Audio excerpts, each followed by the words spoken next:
चला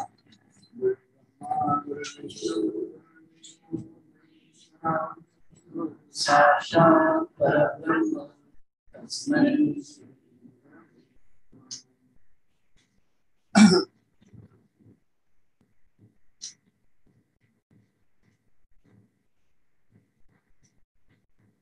आता आपण शेवटच्या सत्राकडे वळतो.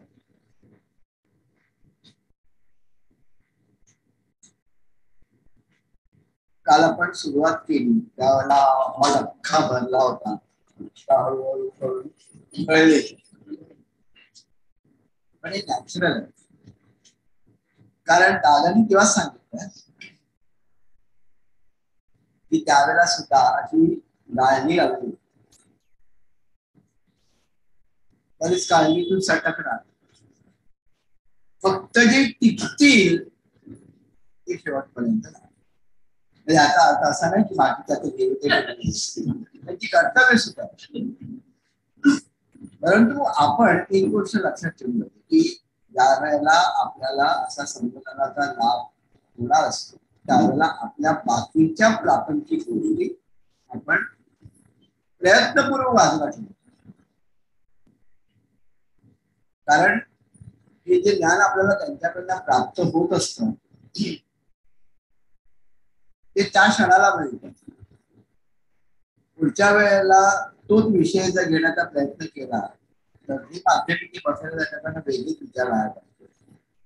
म्हणजे जे काय आवश्यक आहे सगळ्यांना ते सांगत असत. त्याच्या पुढे सुद्धा आपण खूप मुलाखती साधना घेणार आहोत, इथे घेणार आहोत, बाहेर घेणार आहोत. सगळ्यांना एक नम्र विनंती की पुढे आपल्याला काय करायचंय तर ओंकार साधना व्यवस्थित करायची, आरती साधनेचा लाभ घ्यायचा, प्राणिकेंद्रावरच्या सगळ्या उपक्रमांमध्ये भाग घ्यायचा आणि मुलाखत साधना आपण अटेंड करायचं. कारण तेच सर्व आपल्याला त्याच्यामध्येच प्राप्त होणार आहे आणि हे ज्ञान कुठेही नाही. ओके, शेवटच्या भागाकडे आपण वळूया. आता त्या भागाकडे येण्यापूर्वी आपल्याला तो शब्द ऐकला की घाबरणारा काहीच नाही असं बघायला. पण त्या विषयाकडे येण्यापूर्वी आपण काय करत असतो, आपल्या आयुष्यामध्ये ज्या काही गोष्टी घडतात आपण त्याचं दळण लागतो. असं होतं, तसं होतं, तसं होतं, माझ्या आयुष्यामध्ये असं चाललंय, हे चाललंय, ते चाललंय, परत परत तेच तेच तेच तेच. तर एक असा ग्रस्त असतो, तो काय करतो, त्याच्याकडे लोक येतात, बाबा माझ्या आयुष्यामध्ये असणार, पुन्हा काही पुन्हा ती बाई परत माझ्या आयुष्यामध्ये असतात. आता हे यांना कसं समजून सांगायचं. बरं ठीक आहे, तर तो सगळ्याला एकदा बसवतो आणि एक जोक सांगतो. जोक सांगितल्यामुळे सगळे हसतात. तर पुढच्या वेळेला आल्यानंतर पुन्हा एकदा जोक सांगतो, तोच जोक सांगतो. सगळे हसतात पण थोडं कमी असतं कारण मागच्या वेळेला ऐकलेलं असतं. त्याच्यानंतर त्याच्या पुढच्या वेळेला आल्यानंतर पुन्हा तोच तो जोक सांगतो. अगदी थोडे लोक असतात. पण अजून चौथ्या वेळेला आल्यानंतर पुन्हा तोच जोक सांगतो. आता कोणाच असत ते सगळे लोक त्याला विचारतात, प्रत्येक वेळेला तुम्ही तोच काय जोक सांगतात, आता कंटाळा आला ना. मग तेव्हा तो म्हणतो, तुम्ही येऊन प्रत्येक वेळेला जे काय रडता की नाही माझ्याकडे त्याचा मला कंटाळा आलेला आहे. तर त्याला त्याचा कंटाळा जात आपल्याकडनं. लक्षात ठेवा की आपण तेच तेच जाऊन त्याला परत परत सांगतो की बाबा हे करत हे करत नाही, तुम्ही ते करत नाही, ते कंटाळा दिले. तसं या जोक मिळत. अजून एक गोष्ट म्हणजे 2-3 छोट्याशा सुरुवात करण्यापूर्वी जे काय मला आठवलं ते, एक मनुष्य असतो तो सगळ्यांकडे दुष्ट मनाने वागत असतो. म्हणजे कसं, तो म्हणतो की मला याला प्रत्येक गोष्टीमध्ये आनंद मिळाला पाहिजे आणि तो सुखाच्या मागे पळत असतो. त्यामुळे त्याच्या आड कोण आला की तो त्याच्याकडे दुःखाने रूढली वागतो. आणि त्यामुळे सगळ्या लोकांना तर काय मला विषय आवडत नाही, पण कोण त्याच्याबद्दल काय वाईट बोलत नाही, सगळे त्याकडे प्रेमानेच वागत असतात. कारण त्याला माहितीच आहे हा जरा विक्षिप्त आहे, याला ही गोष्ट माहिती म्हणून हा असा वागतो. आणि सडनली 80 वर्ष कधी झाल्यानंतर त्याचा एक सत्कार तो सडनली चेंज होतो. लोकांना एकदम आश्चर्य वाटतं की बाबा आतापर्यंत आयुष्यभर 80 वर्षापर्यंत ही व्यक्ती असं वागत होती आणि आता एकदम सडनली चेंज कधी काय झालं. तर सगळेजण त्याला विचारलं की बाबा नेमकं काय झालं. तर तो म्हणतो की काय आतापर्यंत सुखाच्या मागे पळत आणि सुखाच्या मागे मी पळत असल्यानंतर मला कळलं की ही काय युजलेस आहे, आता काही होणार नाही का. मी काय विचार केला सुखाशिवाय राहायचं. आणि सुखाशिवाय पासून जेव्हापासून हाल लागलो ना तेव्हापासून मला कळलं की बाबा मी आता जास्त सुखी. कळलं का. आपण पण हेच करत असतो आयुष्यभर, नको असलेल्या सुखांच्या मागे आपण पळत असतो नाही का. पण आपल्याला 80 वर्षापर्यंत थांबायचं आहे का हे समजून घेण्यासाठी नाही का. फॉर्च्युनेटली आपले गुरु आपल्याला लवकर भेटले, लहान वयामध्ये भेटले त्या मनाने. तर आपण आता कुठेतरी कंट्रोल करूया. सुख मिळणार आपल्याला, माहिती आहे तेवढी सुख मिळणार, पण त्या सुखामध्ये काय पाहिजे शांती पण पाहिजे आणि समाधान पाहिजे, ते महत्वाचं आहे. सगळ्यांना नुसतं सुख उपयोगाची नाही, ते आपल्याला देत असताना एक बॅलन्स करून देणार. ओके, आता आपण येऊया आपल्या विषयाकडे मृत्यू. आता आपण म्हटलं परमेश्वराचं सृष्टीचं कार्य अगदी आठवतं सुरुवातीला आपण केलं, अगदी पहिली सुरुवात केली ती इकडनं केली की त्याचं सगळं कार्य जे आहे नियमानुसार चालतं, ते कंट्रोल्ड असतं म्हणजे नियंत्रित असतं आणि ते बदलाव घडवणारे असतं नाही का. सगळं निसर्गातील अनेक व्यवस्थांपैकी बदलाव घडवणारी एक व्यवस्था म्हणजे काय जन्म, आणि दुसरी व्यवस्था म्हणजे काय मृत्यू. म्हणजे जन्म मृत्यू ही अखंड व्यवस्था, आणि जन्म नुसता किंवा मृत्यू आणि दोघांच्या मध्ये जीवन, ही संपूर्ण जी व्यवस्था आहे ती व्यवस्था त्यांनी रचलेली आहे. आपल्याला जन्म दिला, कधीतरी आपल्याला या जगताचा निरोप घ्यायचा की नाही घ्यायचं, बरोबर आहे. आणि दोघांच्या मध्ये जी अवस्था आहे ती म्हणजे काय स्थिती अवस्था, ती मोठी आहे. ती कशी आपण जगतो त्याच्यावरती आपला मृत्यू किंवा आपल्या जीवनाचं सार्थक झालं की नाही ठरणार. आणि ही जी मधली अवस्था आहे स्थिती अवस्था ही योग्य प्रकारे जावे म्हणून आपण मुलाचा साधनेचा अभ्यास करतो. आज मी ऐकलं माझ्यामध्ये ताबडतोब उद्याबद्दल होणार मुळीच नाही, पण ते संस्कार आतमध्ये जातात याच्याबद्दल काय वादच नाही. स्थूल देव वेगळे विचार मांडेल, पण आत्मधला जो सूक्ष्म देह आहे ना त्याच्यावरती त्याचा परिणाम होतोय. त्यामुळे या जन्मामध्ये नाही पुढच्या जन्मामध्ये ते उदित होणारच. तेवढंच करून आपल्याला जगताचा निरोप घ्यायचा. पण त्यातल्या त्यात आता जे काही जीवन आपल्याकडे आहे ते जीवन आपण अगदी व्यवस्थितपणे पार पाडलं आहे. त्यामुळे जन्म आणि मृत्यू ह्या ज्या दोन व्यवस्था आहेत याच्याबद्दल आपल्याला विचार करायची वेळ आहे. जन्म आता आपल्या हातात नाही, आपण आलो जन्माला. आता पुढे आपल्या पुढची जी पिढी आहे, आपल्या सूनबाई आहे, आपला मुलगा आहे, त्यांना होणारी जी काही मुलं आहेत कळलं की नाही, त्यांच्या बाबतीत आपण जन्माचा पण विचार करायला पाहिजे. आता आपल्या बाबतीत काय मरणाचा विचार आपण व्यवस्थित करा, प्लॅनिंग करावी. एवढ्या लवकर बोलू नका, आम्हाला भीती वाटते. पण तसं नाहीये, भीती कशाला वाटायला पाहिजे. आपण पुढेच उद्या मारतोय, एवढ्या लवकर आपल्याला वरती ते पाठवतात का नाही, जागा नाही. कळलं की नाही, आपल्याला भरपूर अजून काम करून द्यायचंय शेवटपर्यंत, हे लक्षात ठेवायचं. आता निसर्ग नियम काय म्हणतो, ज्या गोष्टी निर्माण होतात त्या नाश पावतात, बरोबर आहे. आपण एक्सेप्ट करायला शिकूया या गोष्टी. निर्माण एखादी गोष्ट झाली ती कधी ना कधीतरी ती नाश पावणारच आहे की नाही, त्याला अपवाद नाही. आपला देह सुद्धा लक्षात ठेवा, हा निर्माण झालेला आहे म्हणजे तो कधी ना कधीतरी नाश पावणार आहे, हे एक्सेप्ट करू. आता जेव्हा आपण आरंभ करतो एखादी गोष्टीला, त्याला कुठेतरी अंत असतो. एक्सटर्नल कोणती गोष्ट चालत नाही, बरोबर आहे. मग जेव्हा एखादा आरंभ करतो, ज्या अंत आहे त्याच्यामध्ये जो आहे तो काय असतो, प्रवास असतो. उत्पत्ती जिथे आहे तिथे लय आहे, आणि मध्ये काय हे आता आपल्या डोक्यामध्ये अगदी व्यवस्थित घुसलेलं आहे. उत्पत्ती, स्थिती आणि, कारण उत्पत्तीप्रमाणे आपला जन्म झाला, लय प्रमाणे आपला मृत्यू होणार आहे, म्हणजे शेवट होणार, म्हणजे शेवट म्हणजे समाप्ती नाहीये, दुसऱ्या जीवनाला सुरुवात होणार आहे. आणि मधली जी अवस्था आहे ती आता आपली चालू आहे. त्याच्यामध्ये जे काय बेस्ट करणं शक्य आहे तेवढं आपण करण्याचा प्रयत्न करतोय. ओके, म्हणजे आता शेवटी आपण जेव्हा विचार करू तेव्हा जन्म आणि मृत्यू याच्यामध्ये काय, म्हणजे सगळ्या गोष्टीचा विचार आपण केला ना, प्रवासाचा विचार केला, स्थितीचा विचार केला, जीवनाचा विचार केला, तर आरंभ ते अंत, उत्पत्ती ते लय, जन्म ते मृत्यू याच्यामध्ये काही केलं.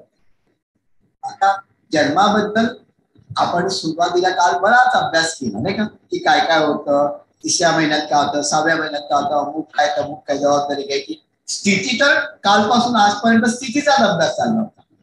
आता शेवटचा जो आपला अभ्यास आहे तो मृत्यूचा अभ्यास. बदली स्थिती महत्वाची असते, आणि बदली स्थिती महत्वाची असते तेव्हा सुरुवात व शेवट याला अर्थ प्राप्त होतो. वाक्य अतिशय महत्वाचं. मधली स्थिती आपण कशी घालवली आयुष्यातली त्याच्यावरती आपल्या जन्माचा विचार करू. खरोखरच तो पुण्यवान हा जन्माला आला तो, आणि गेला त्या वेळेला खरोखरच यांनी कार्य करून हा केला. कळलं की नाही. दादांच्या जन्मापासून तर आतापर्यंत आपण अभ्यास का करतो, कारण दादांनी काहीतरी केलं ना, त्यांची जी स्थिती मधली स्थिती होती त्या मध्यस्थितीमध्ये त्यांनी जे कार्य केलं त्याच्यामुळे आपण त्यांचा अभ्यास करतो ना. छत्रपती शिवाजी महाराजांचा अभ्यास जन्मापासून आपण मृत्यूपर्यंत का करतो, कारण मधली जी त्यांची स्थिती अवस्था होती त्या स्थिती अवस्थेमध्ये त्यांनी एवढं कार्य केलं की त्यांच्या जन्माला पण महत्व प्राप्त झालं, आणि त्यांच्या मृत्यूला सुद्धा तितकंच महत्व प्राप्त झालं. आणि मृत्यू असं आपण म्हणतच नाही, कळलं की नाही. तसंच या सगळ्या विभूतींच्या बाबतीत इकडनं गेले म्हणजे काय पुन्हा येणारच आहे ते, कळलं का. शक्तीची निर्मिती करता येत नाही किंवा तिचा नाशही करता येत नाही, परंतु ती एका स्वरूपातून दुसऱ्या स्वरूपात रूपांतरित करतात.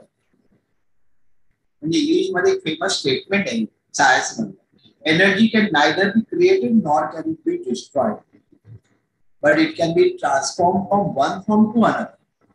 म्हणजे एका ह्याच्यामधनं, एका स्वरूपामधनं दुसऱ्या स्वरूपामध्ये ती, ज्यावेळेला इलेक्ट्रिसिटी तिकडे येते त्या इलेक्ट्रिसिटीवरती हे पंखे फिरतात. इलेक्ट्रिकल जी एनर्जी आहे ती मेकॅनिकल मध्ये कन्वर्ट झाली, इलेक्ट्रिकल वरती हे बल्ब चालतात, म्हणजे इलेक्ट्रिकल एनर्जी जी आहे ही लाईट एनर्जी मध्ये कन्वर्ट झाली. इकडनं मी बोलतो साऊंड एनर्जी मध्ये कन्वर्ट झाली. एनर्जी आली एका, ती त्याचं रूपांतर झालं की नाही दुसऱ्या ह्याच्यामध्ये. तसंच आपल्या जीवनामध्ये जी काय आपल्याला शक्ती प्राप्त झाली आहे, जी काय एनर्जी आपल्याला प्राप्त झाली त्याचं रूपांतर. ओके, म्हणून दैहिक शक्ती ही आत्मिक शक्तीमध्ये काय होणार आहे, कन्वर्ट होणार आहे. कधी, मृत्यू. म्हणजे आता जी आपल्या देहाची शक्ती आहे त्याला आपण कालच आठवतं चेतना म्हटलं होतं, आणि आत्मिक शक्ती जी आहे ती काय, चैतन्य. तर चेतना असेल, लक्षात ठेवा, चैतन्य जर असेल तर चेतना राहणार. चैतन्य निघून गेलं की त्या देह शक्तीला का उपयोग आहे का, नाही. थोड्या काळानंतर बॉडी थंड पडते नाही का. म्हणजे चेतना गेट्स कन्वर्टेड इनटू व्हॉट, चैतन्य, आणि चैतन्य चालू असते. कारण चैतन्य कोणाबरोबर आहे, आत्म्याबरोबर.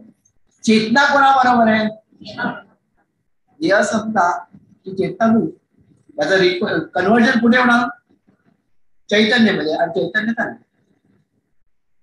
ट्रान्सफॉर्म. म्हणजे आपल्या शरीरामध्ये असलेली जी काही शक्ती आहे ज्याला आपण दैहिक शक्ती म्हणतो ती कशामध्ये कन्वर्ट होते, आत्मिक शक्तीमध्ये कन्वर्ट होते मृत्यूनंतर, आणि ती चालली.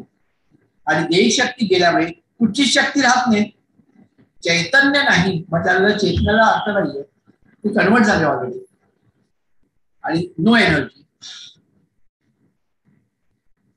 जोपर्यंत चैतन्य असतं तोपर्यंत त्याचा उल्लेख आपण नावाने करतो नाही का. म्हणजे कोण सती, शमू, तमू, रमेश काय असेल, एकदा ते चैतन्य गेलं त्याच्यानंतर तो सतीश नाही, त्याला आपण बॉडी नाही का. हे लॉजिक आपण समजून घेण्याचा प्रयत्न करूया. म्हणजे चैतन्यामुळे त्याला ती किंमत असते. आणि एकदा एक व्यक्ती गेली आणि व्यक्तिमत्व गेलं की पुन्हा ती व्यक्ती किंवा ते व्यक्तिमत्व पुन्हा येत नाही. परंतु त्या व्यक्ती किंवा व्यक्तिमत्वाने केलेलं कार्य फक्त मागे राहतं. बाबा आमचे गेले नाही का, पण कार्य मागे राहिलं. मदर टेरेसा गेला, कार्य मागे राहिलं. ती व्यक्ती आहे का पुन्हा नाहीये, व्यक्तिमत्व आहे का नाहीये, त्यांचे विचार आहे. असे विचार आपण सोडून जायला पाहिजे.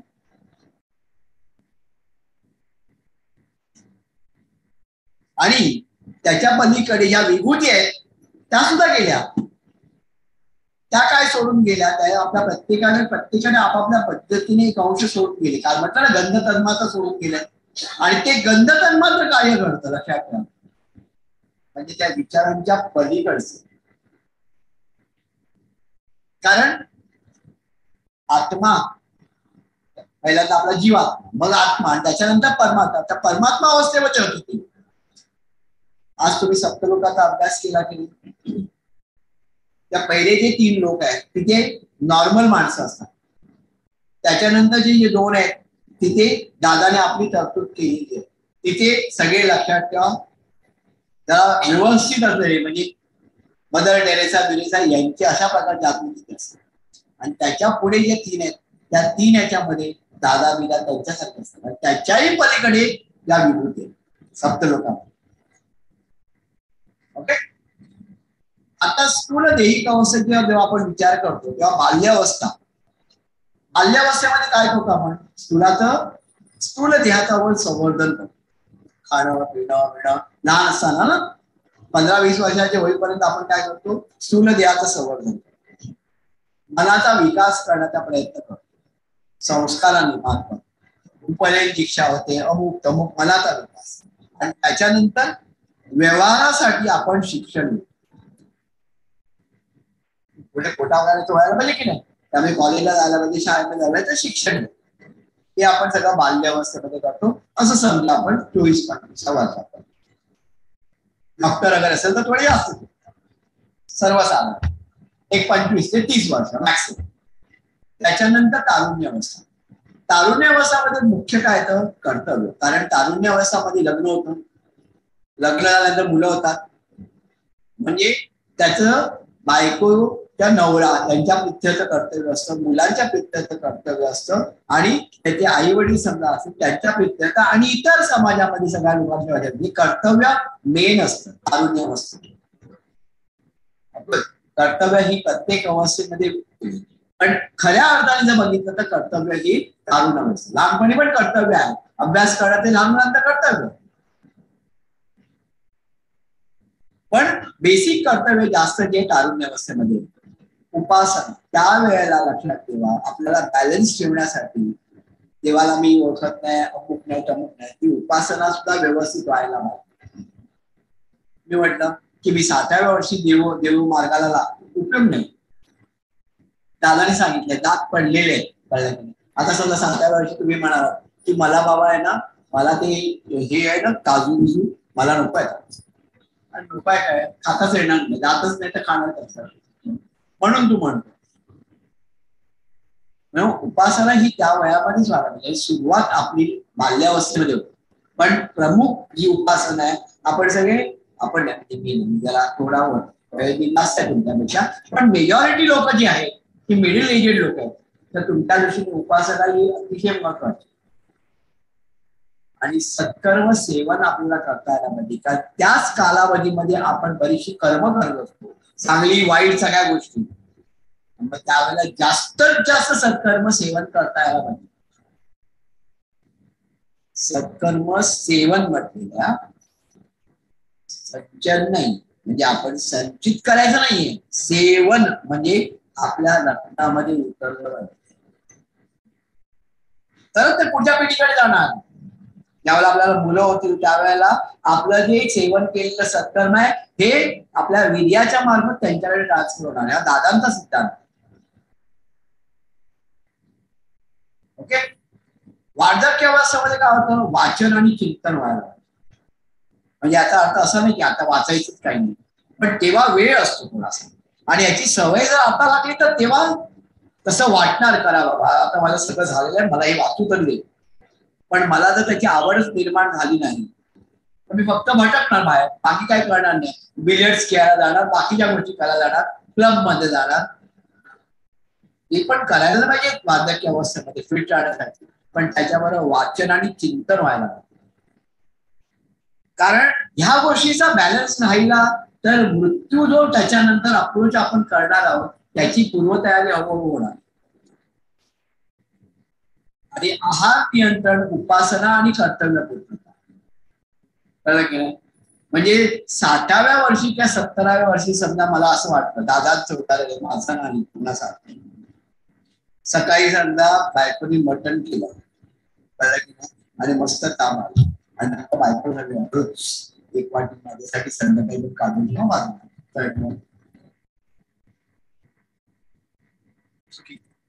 70व्या वर्षी 40व्या वर्षी त्यानंतर म्हणजे तिकडे आपलं आहारावरती नियंत्रण असतं. दुसऱ्यांनी खाण्यामध्ये जास्त आनंद मिळाला होता. उपासना कंटिन्यू व्हायला पाहिजे, सुरुवात झाली होती तीच कंटिन्यू झालं पाहिजे, आणि आता प्रकृतीने व्हायला पाहिजे. आणि कर्तव्य पूर्तता, पहिल्यांदा कर्तव्य आपण करत होतो, पण आता माझी अमुक अमुक अमुक अमुक कर्तव्य आहे ती सगळी पूर्ण व्हायला पाहिजे वार्धक्य अवस्थेत. आणि त्याच्यानंतर मग लय अवस्था, म्हणजे शेवटी आपण मरणाला पोहोचणार. ओके. आता ती कर्तव्य पूर्तता म्हणजे काय, म्हणजे ते जर आपण डिटेलमध्ये नंतर घेऊया.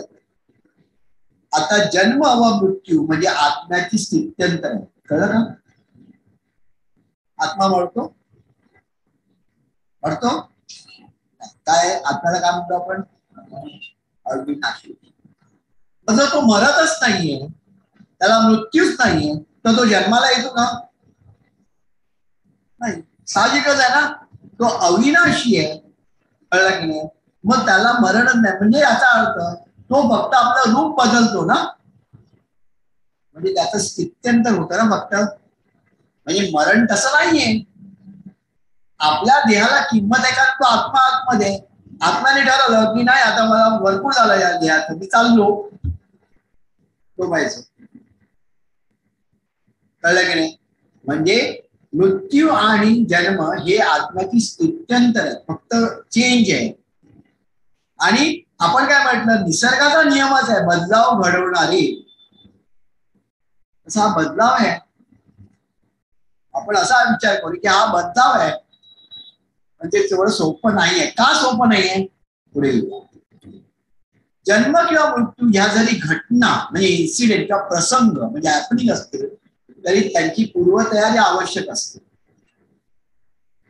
जन्म म्हणजे एक घटना आहे की नाही, आज जन्म झाला आज हा गेला, बरोबर आहे, ही एक घटना आहे, पण तो एक प्रसंग आहे, आपण इंग्रजीमध्ये हॅपनिंग म्हणतो. पण त्याची पूर्वतयारी असली पाहिजे, तरच ते आनंदकारक आणि सुखकारक होतात. आपण जन्माच्या बाबतीत पहिल्यांदा, मग मृत्यूच्या बाबतीत आपली तयारी कशी व्हायला पाहिजे ते आपल्याला. जन्माच्या बाबतीत ज्या वेळेला समजा आपल्या घरी कोणी गरोदर असेल तर मग आपण कशी तयारी करतो, किंवा त्या व्यक्तीला काय खायला पाहिजे, काळजी घे, औषध घे, घरचं वातावरण बदललं का, सगळं पॉझिटिव्ह करण्याचा आपण प्रयत्न करतो ना. मग आपण सगळ्यांना सांगतो की असं असं डोहाळ जेवण आहे, तुम्ही या, कळलं नाही, जेणेकरून त्या व्यक्तीला जास्तीत जास्त आनंद देण्याचा आपण प्रयत्न करतो. म्हणजे आपण काय करतो, तो आनंददायक आणि सुखकारक करतो आपण जन्म. मग तिला पण बरं वाटतं की बाबा या वेळेला माझ्याकडे माझा नवरा, बायको, सून, आपली सून, सासू विसू सगळेजण माझ्याकडे लक्ष देतात आहे, कळलं की नाही. सगळेजण माझ्या आई वडील वगैरे आयडियलिस्टिक बोलतात. तर तिला पण बरं वाटतं. म्हणजे तिच्या दृष्टीने तो आनंददायक आणि सुखकारक. मग जसा जन्म आनंददायक आणि सुखकारक ही पूर्व तयारीने होतं, त्याचप्रमाणे मृत्यू सुद्धा आनंददायक आणि सुखकारक कधी होईल, जर आपण त्याची पूर्व तयारी केली तर. बरोबर आहे ना? काही वेगळं आपण जगा वेगळं काही ज्ञान आहे का? हे नाही. मृत्यू म्हणजे काय नाही, आपण जेव्हा म्हणतो मृत्यू झाला म्हणजे काय,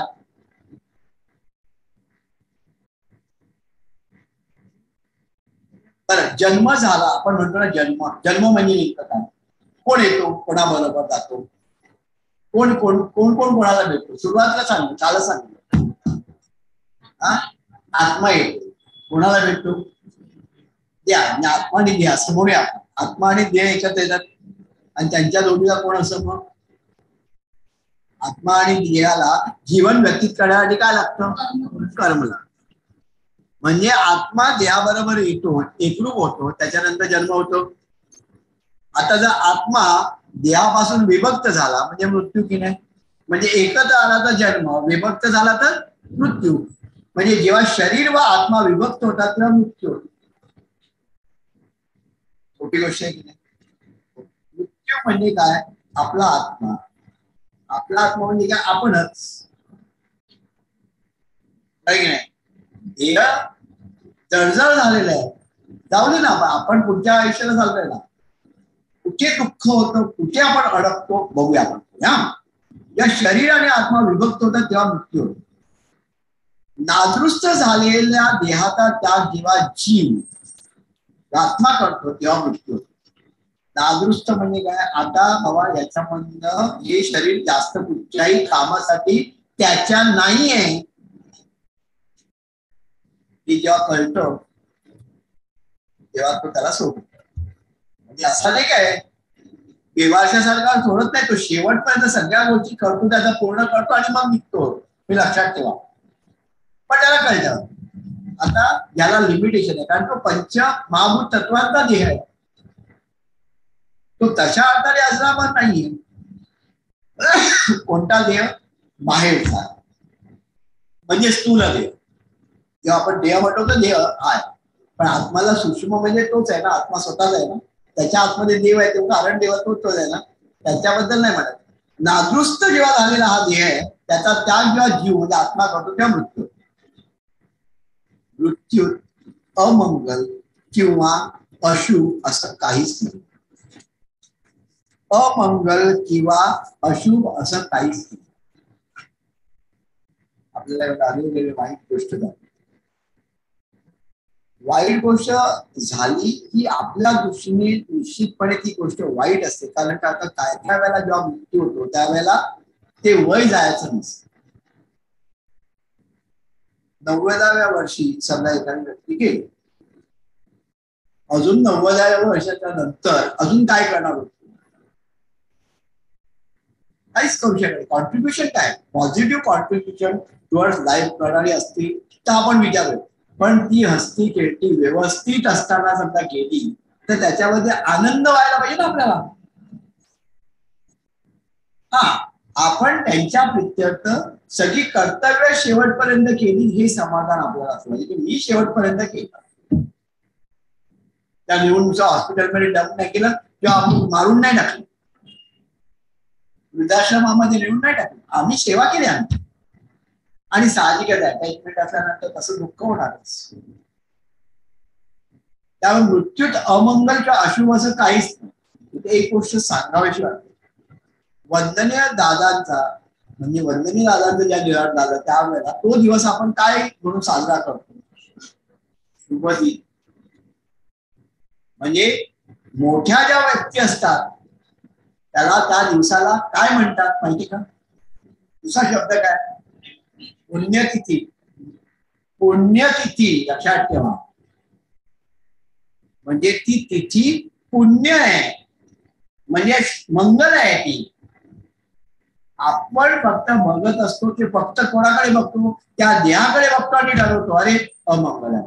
परंतु लक्षात ठेवा जेव्हा ती व्यक्ती जाते, अशी व्यक्ती पुण्यतिथी म्हणून जे साजरी केली जाते किंवा शुभदिन म्हणून साजरा केला जातो, याचा अर्थ काय की त्या दिवसापासून त्याचं जे कार्य आहे हे कार्य वाढलं, ते मर्यादित होतं, ते मर्यादित न राहता आता ते काय झालं, व्यापक झालं. त्यामुळे काही ठराविक लोकांच्या दृष्टीने तरी ती लक्षात ठेवा, अमंगल असं वाटत असलं तरी ते अमंगल आहे, ते मंगलच आहे. बाबा जेव्हा गेले तेव्हा बाबांचं कार्य त्याच्यानंतर वाढलं, म्हणजे आता अर्थ काय, ती पुण्यतिथी आहे ना, म्हणजे तो तो जो प्रसंग आहे, तो जी घटना आहे ती काय आहे, पुण्य आहे. अशी पुण्यतिथी आपल्याला पण प्राप्त व्हावी असा विचार आपण केला पाहिजे की नाही, त्या प्रकारचं जीवन आपण जगलं पाहिजे की नाही, तशा प्रकारचा आदर्श आपण सुद्धा निर्माण करायला पाहिजे की नाही. कमीत कमी असं तरी नको वाटायला गेलायला बरं झालंय का. आणि कसं त्याचं स्मरण करतो आपण त्या दिवशी. दादा जेव्हा गेले त्यावेळेला मी नव्हतो, मार्गामध्ये मी आलो नव्हतो, परंतु लोकांनी सांगितलं की त्यावेळेचं वातावरण एवढं प्रसन्न होतं, एवढं प्रसन्न होतं की बाबा असं काहीतरी अशुभ वगैरे झालं असं कधी वाटलंच नाही. काही लोक असतील इथे मध्ये, पण लांबून वगैरे मला सांगितलं सुंदर वातावरण, आणि त्याला ते असं हे वगैरे घातलेलं, काय म्हणतात तो रुमाल वगैरे बांधला होता विभूतींसारखा कळलं, आणि त्या पद्धतीने यादा केली. अतिशय सुंदर वातावरण. म्हणजे याचा अर्थ काय, मृत्यूत अमंगल किंवा अशुभ असं काहीच नसतं. इहलोकी झालेला मृत्यू म्हणजे परलोकातून जन्म व नवीन जीवनाचा आरंभ असतो. इकडनं गेल्यानंतर कुठे जातो, आणि तुम्हाला माहिती आहे त्याचा प्रवास सुरू होतो, चौथा लोक, पाचवा लोक, पुढे, कळलं की नाही. म्हणजे इथे इथे मृत्यू झाला, तिकडे काय झाला, तिकडनं पुन्हा येताना आपण असं म्हणतोय की तिकडे त्याचा मृत्यू झाला, असं नाही, तो पुन्हा आला की नाही, म्हणजे अवस्था त्याची फक्त बदलली नाही का. मग इकडनं तिकडे जात असताना तो प्रवास सुद्धा खडतर आहे, पहिल्यातून दुसऱ्यातून तिसऱ्यातून. त्याकडे सांगितलं तुम्हाला आपली व्यवस्था कुठे गेलेली आहे, चौथ्या आणि पाचव्यामध्ये गेलेली आहे, डायरेक्ट जम्प आहे. व्यवस्था केलेली आहे, जायचं की नाही आपल्याला असं नाही ठेवणार मी तिकडे. पहिला जो भाग आहे लक्षात ठेवा, त्या ह्याला काय म्हटलेलं आहे,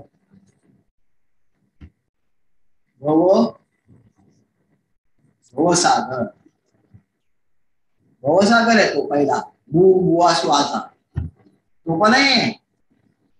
एकदा तिकडनं पुढे गेल्यानंतर चौथा आणि पाचवा काय, हा जलाशय, पण त्याला काय म्हटलंय,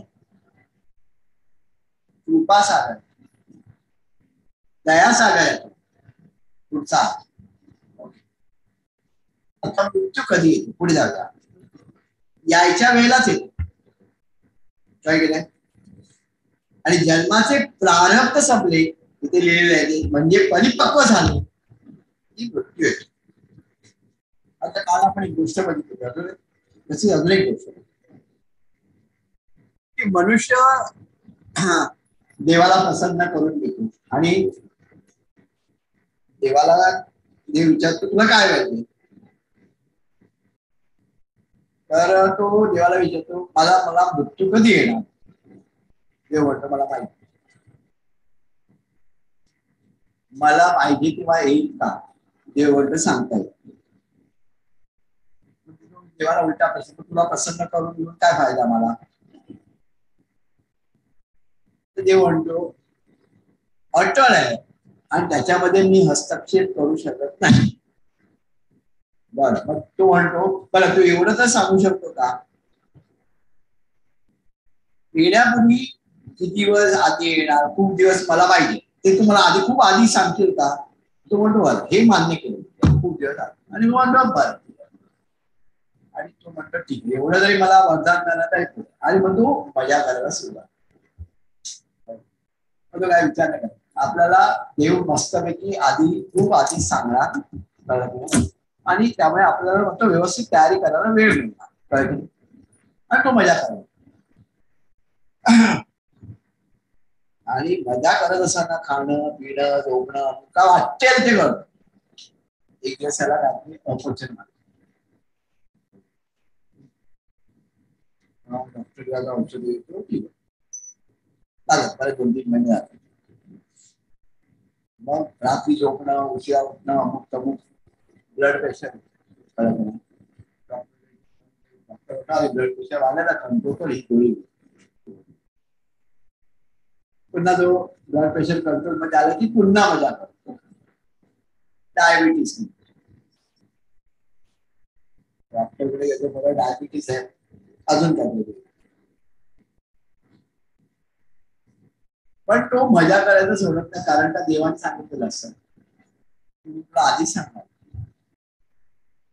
मग कधीतरी छातीमध्ये थोडासा काय डॉक्टर एक्सरे काढतो असं काय एवढं काही नाही आणि पुन्हा त्याच्यानंतर 6 महिने असं झाल्यानंतर एक दिवस सडनली मरतो आणि देवाकडे जातो आणि देवाकडे जीवन सांगतो तू इतका शब्द पाळला नाही कालच्या सारखंच सांगितलं मला तू आणि शब्द पाळला नाही मला तू चान्सच दिला.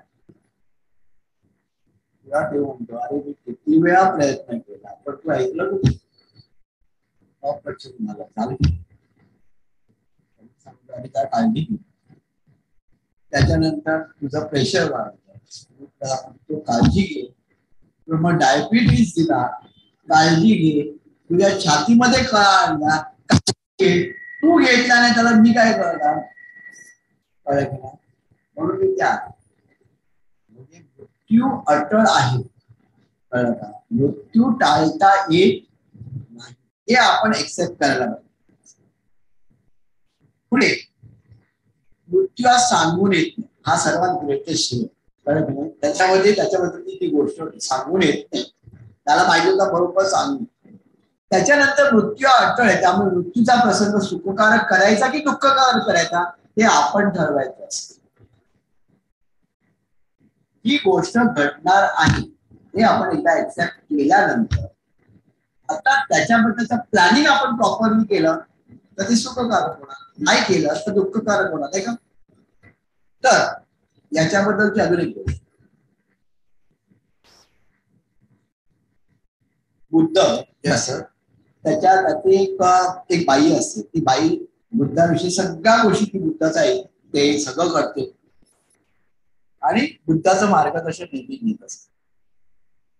तर तिचं एक 70 वर्षाचे वडील असतात ते 70व्या वर्षी मरतात आणि ती बुद्धाकडे जाते ती म्हणते तुम्ही एवढी शक्तिमान कळलं सगळ्या गोष्टी तुम्ही करता तर तुम्ही एक गोष्ट करा माझ्या वडिलांना तुम्ही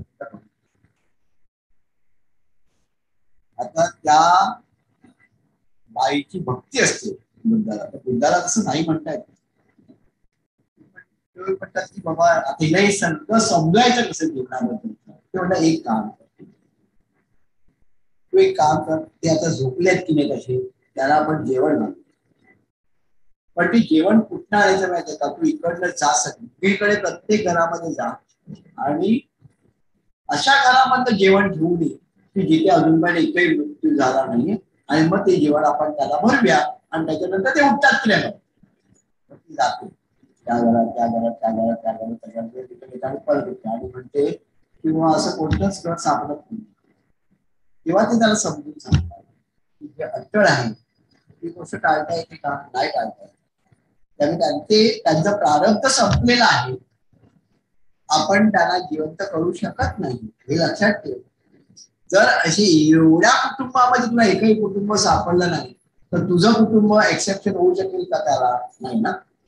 जीवनाबद्दलचा तिला ज्ञान देतात पुढे आता मृत्यूची भीती का वाटते कारण आपल्याला त्याचा अनुभव नसतो.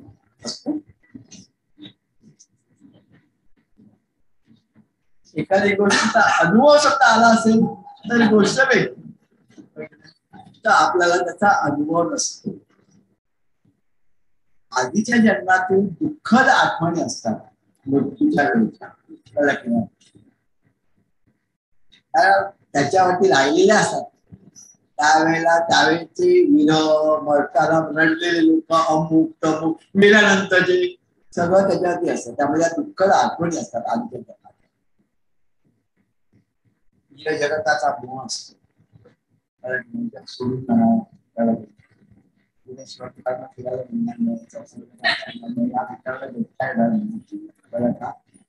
हा मोह असतो.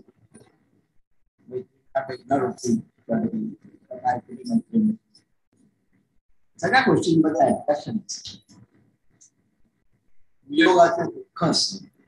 जवळच्या लोकांना आपल्याला सोडून जायचं म्हटल्यानंतर लक्षात ठेवा, आणि सर्वात महत्वाची भीती आपल्याला कशासाठी वाटते तर का अनिश्चितता असते. एक वय झाल्यानंतर आता आपण कधी जाऊ शकतो, तो किती लवकर गेला, हा गेला, तो गेला, आता मला नंतर कधी. ही अनिश्चितता या सगळ्या गोष्टींमध्ये असल्यामुळे आता आपल्याला नेमकं काय करायचं, आपल्याला बदलायचं, काय बदलायचं, तर सर्वात महत्वाची गोष्ट म्हणजे जन्म आणि मृत्यू याच्यामध्ये जी अनिश्चितता आहे ना, ते आपल्याला काय करायचं आहे, आपण प्रयत्न करायला. त्याच्यासाठी कशाची गरज आहे, मागाशी सांगितलं कशाची गरज आहे, तयारीची, नाही का. प्लॅनिंग पाहिजे की नाही, जन्माचं प्लॅनिंग करतो की नाही आपण, मग आता मृत्यूचं प्लॅनिंग कसं करायचं त्याचे काही मुद्दे आपण ठरवतो. ते इथे दिलेले नाही, माझ्याकडे मी लिहून काढले.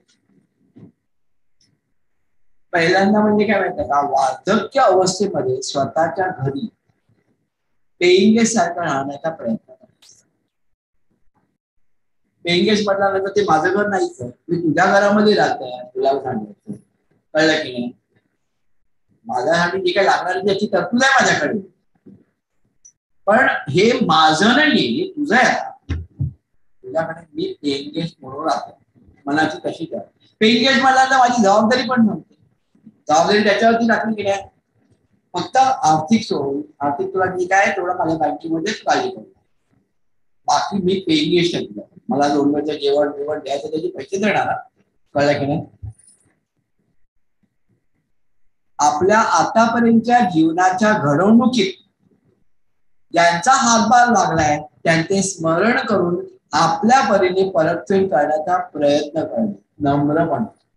अगदी जर आपण आपल्या जीवनाचा ग्राफ म्हणण्यापेक्षा, आलेख म्हणण्यापेक्षा एक त्याला फीडबॅक नाही, बॅक आपण मागच्या सुरुवातीपासून तर सगळं चलनचित्र समजा आपण आणलं की लहानपणापासून आपण ज्यांच्याकडे राहत होतो त्यांनी मला सांभाळलं, त्यांनी अशी मदत केली, या टीचरनी मदत केली, या कॉलेजला अमुक झालं, असं करत करत करत करत आपल्याला आपण आयुष्यभरामध्ये आपण इथपर्यंत पोहोचलो.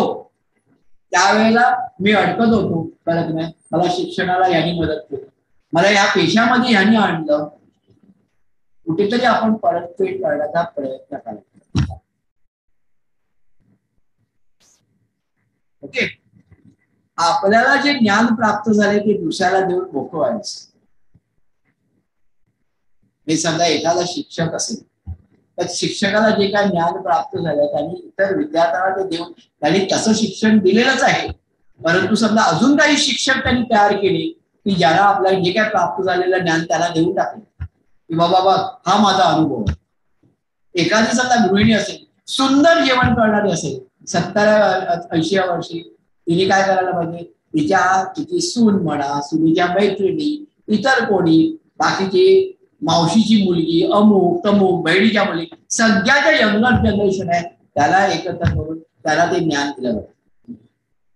शेवटी ते ज्ञान आपल्या बरोबरती जाणार, उपयोग काय, पण हे ज्ञान त्याला का द्यायचं,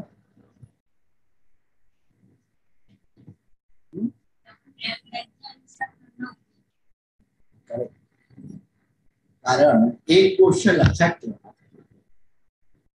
आपण मूळ संदेश विसरलो नाही, विसरता का मला, मूळ संदेश काय ईश्वराचा,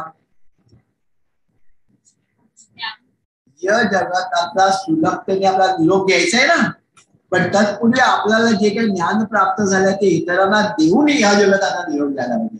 हा मूळ संदेश विसरू नका. आपण तो अभूच्यावीत लिहिलेला नाहीये. ईश्वराने हा मूळ संदेश दिलाय की आपल्याला, मग ते आपण करायचं आणि त्याच्यानंतर अडकायचं नाही. नाही मग माझ्यानंतर तो एवढे पैसे कमवेल आणि ते असं करेल, कळलं की काय. आपल्याला देणं घेणं नाही, आपण आपलं कर्तव्य करायचं आणि मोकळं व्हायचं. आपल्या पश्चात आपल्या संपत्तीचे योग्य प्रमाणे विभाजन करणे, त्रास व भांडणं होऊ नये हे पण महत्वाचं आहे. माझी समजा ही एवढी एवढी इस्टेट आहे, माझ्या दोन्ही मुलांमध्ये भावंडांमध्ये अमुक तमुक कुठेही क्लेश होता का म्हणे त्या इस्टेटीमध्ये. त्यामुळे तुझं हे आधी नाही, माझी गेल्यानंतर. आता मला नेऊन टाकतील कुठे.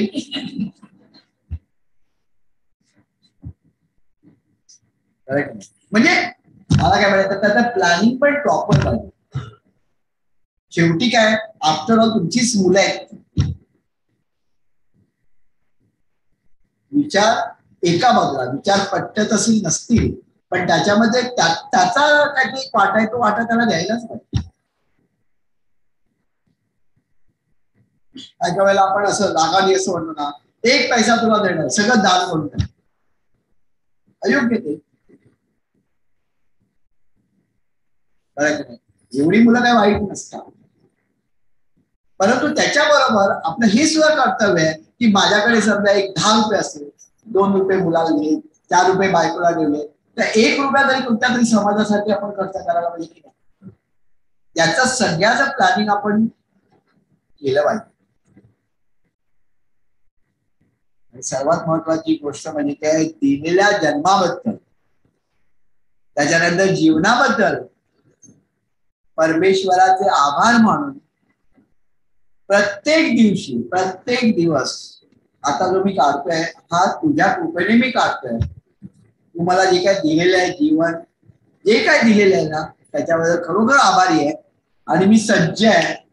तुम्हाला सांग उद्या जायचं, आणि सगळं झाल्यानंतर. आता ज्या वेळेला आपण अशा रीतीने प्लॅनिंग करू, त्यावेळेला मग आपल्याला मृत्यूची भीती वाटणार नाही.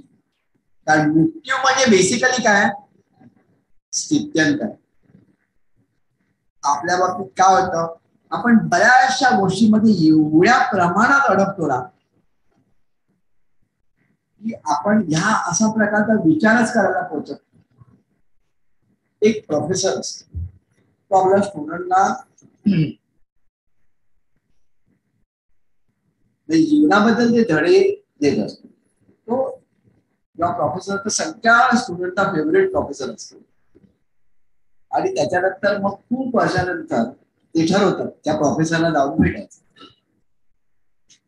तर आणि सगळेजण मोठे झाले, त्याचे सगळे जे विद्यार्थी पुढे पुढे वेगळ्या ठिकाणी असतात, ते सगळे येतात आणि तो त्याला विचारतो की कसं काय चाललंय. तो म्हणतात सगळं व्यवस्थित चाललंय, पण लाईफ खूप स्ट्रेसफुल झालं.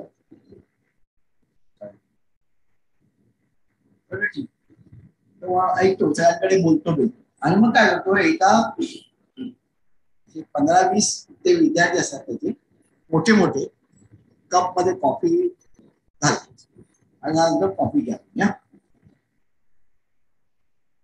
तर विद्यार्थी येतात, तर प्रत्येक वेगवेगळ्या प्रकारचे कप असतात. प्रत्येक जण आपल्याला पाहिजे तसे कप मिळतात. कोणालाही वाटतं त्याला तो कप मला पाहिजे, तेव्हा तू सांगतो की बघा कॉफी तर तीच होती मग मध्ये, बरोबर आहे, तुम्ही लक्ष कुठे दिलं, मला काही हेच आपण करतो. नको असलेल्या गोष्टीला आपण जीवनामध्ये एवढं इम्पॉर्टन्स देतो, म्हणजे आपल्याकडे आपल्याला प्राप्त होणारा पगार पाहिजे, रिजनेबल पाहिजे, त्याच्यानंतर आपल्याला मिळालेला जॉब, आपली पोझिशन, ह्या गोष्टींमध्ये तुम्ही स्ट्रेस निर्माण करता. मुख्य गोष्ट त्याच्यामध्ये कॉफी प्या, ते कप महत्वाचे नाही. आणि आपण जर आपल्या या गोष्टीचा विचार केला तर आपल्याला पण जाणवतं की अरे नको असलेल्या गोष्टींना आपण खूप खूप खूप म्हणजे इम्पॉर्टन्स दिलेला आहे आणि हा स्ट्रेस निर्माण करून देतो. पहिली गोष्ट म्हणजे काय, तुलना करणं हे आपण विसरलं पाहिजे. तुलना करायची नाही. आणि एखाद्या गोष्टीची किंमत ती कधीही कमी होते काही गोष्टींच्या बाबतीत. अजून एक उदाहरण सुचलं म्हणून पटकन सांगतं की एक काय करतोय मनुष्य, गावाला लोकांना गोळा आणि कागद घेतो असा आणि असा चुरगळून फेकून सगळ्यांना बघतात. कोणी त्या कागदाकडे काय पळत नाही, कागद पडला ना त्याच्यानंतर काय करतो, 2000ची नोट खाली मातीमध्ये घाण आणि घाण करून पुन्हा चुरगळाने फेकून देतो. अरे बघा 2000ची नोट सगळे पळतात त्याच्याकडे. का पळतात?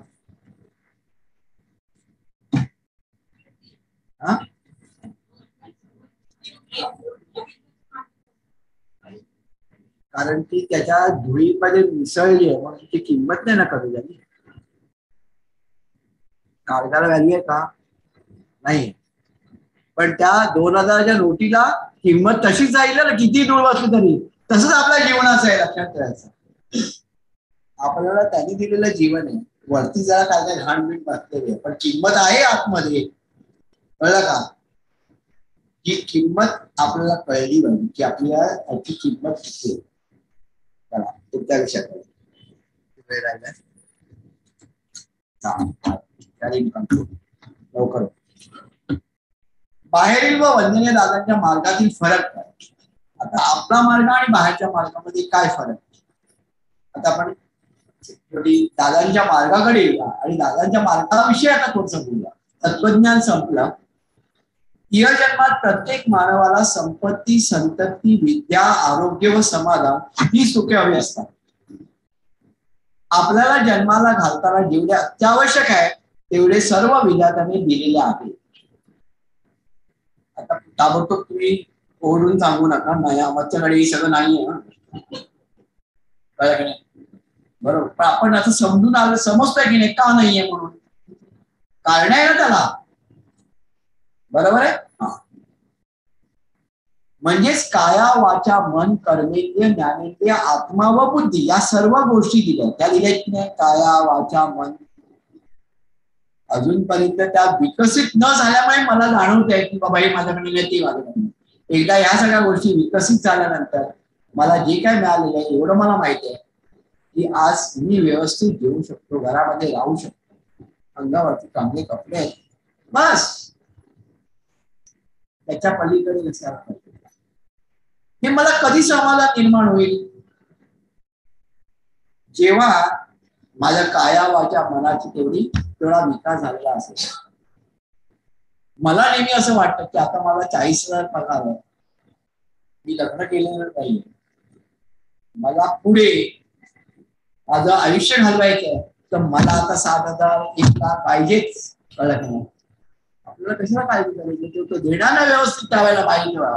आणि तेव्हा नसत नाही दिला तर त्यावेळेला तो 40,000 मध्ये राहायला शिकवणार आपल्याला. आपल्याला काय विचार करायचा नाही. आपण त्यांच्याकडे आलोय की नाही. मी एक जनरल बोलतोय. कशासाठी? प्रत्येकाचे प्रॉब्लेम्स वेगवेगळे असतात. आपले प्रॉब्लेम्स इतरांकडे बोलायचं नाही, त्यांच्याकडे बोलायचं आणि ते सोल्युशन दाखवतातच. तर म्हणजेच काया वाचा मन कर्मेंद्रिय ज्ञानेंद्रिय आत्मा व बुद्धी या सर्व गोष्टी दिल्या. याचा अर्थ असा नव्हे की वरील 5 गोष्टी कोणत्या? संपत्ती, संतती, विद्या, आरोग्य आणि समाधान यांची आवश्यकता नाही. त्या पण आवश्यक आहे, पण ह्या दिल्यात ना काया वाचा मन, त्यांच्याकडे आपण बघतच नाहीये. आपल्याला या सर्व गोष्टी देव देईल अशी आपली भावना असते व त्याकरता अनादिकालापासून रूढ झालेल्या मार्गाचा आपण अवलंब करत असतो. पोथी पुराण वाचतो, जपजाप करतो, विधी करतो, पण या सर्व गोष्टी ज्ञानाने करत नाही. ते येण्यापूर्वी आपण या सगळ्या गोष्टी करत होतो की नाही? किती वर्ष कुलधर्म कुलाचार काही करत होतो, बकरी मारणं, अमुक करणं, तमुक करणं, बरोबर आहे. पण कुठची गोष्ट आपण ज्ञानाने केलेली नाही, म्हणजे जाणीवपूर्वक समजून केलेली, तर केवळ रूढी परंपरा म्हणून करतो. त्यासाठी कोणाकडून आपण मार्गदर्शनही घेतलं, म्हणजे आपल्या आई वडिलांनी सांगितलं म्हणून आपण त्यांनी का केलं, त्यांच्या आई वडिलांनी सांगितलं म्हणून त्यांनी केलं.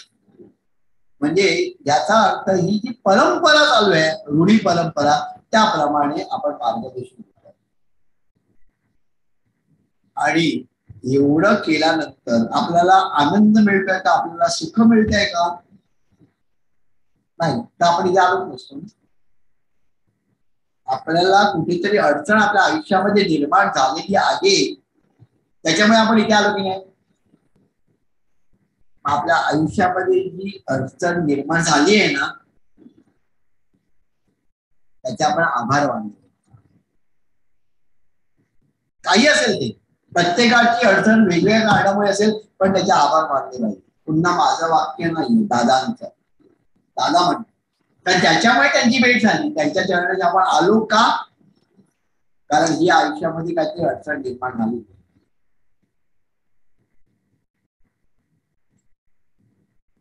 बाहेर आपण अनेक साधक पाहतो की ज्यांच्याकडे दुःख निवारणार्थ बरेच लोक आहेत.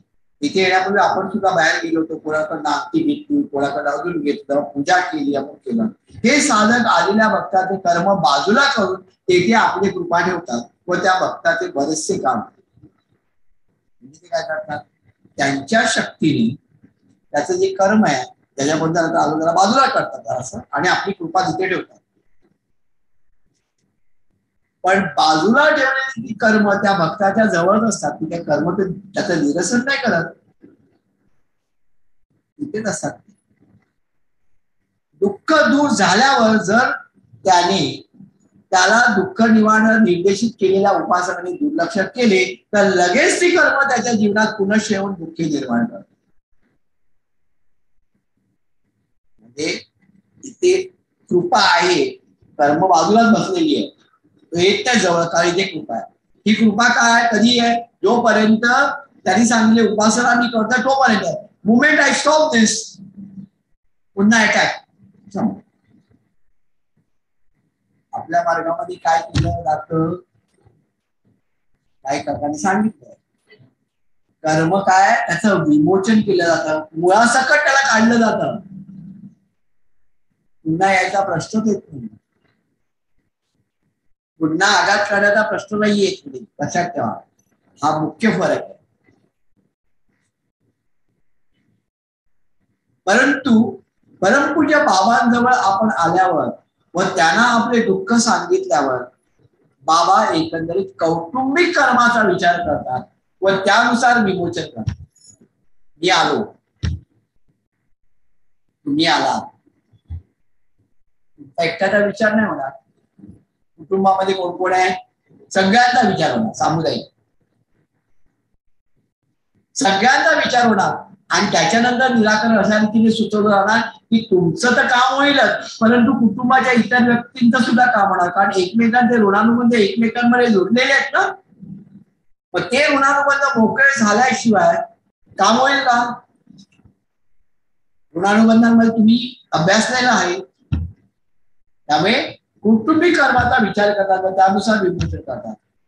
त्यामुळे कुटुंबियांच्या एकत्रितपणे सर्व कर्माचे विमोचन व्हायला वेळ लागतो.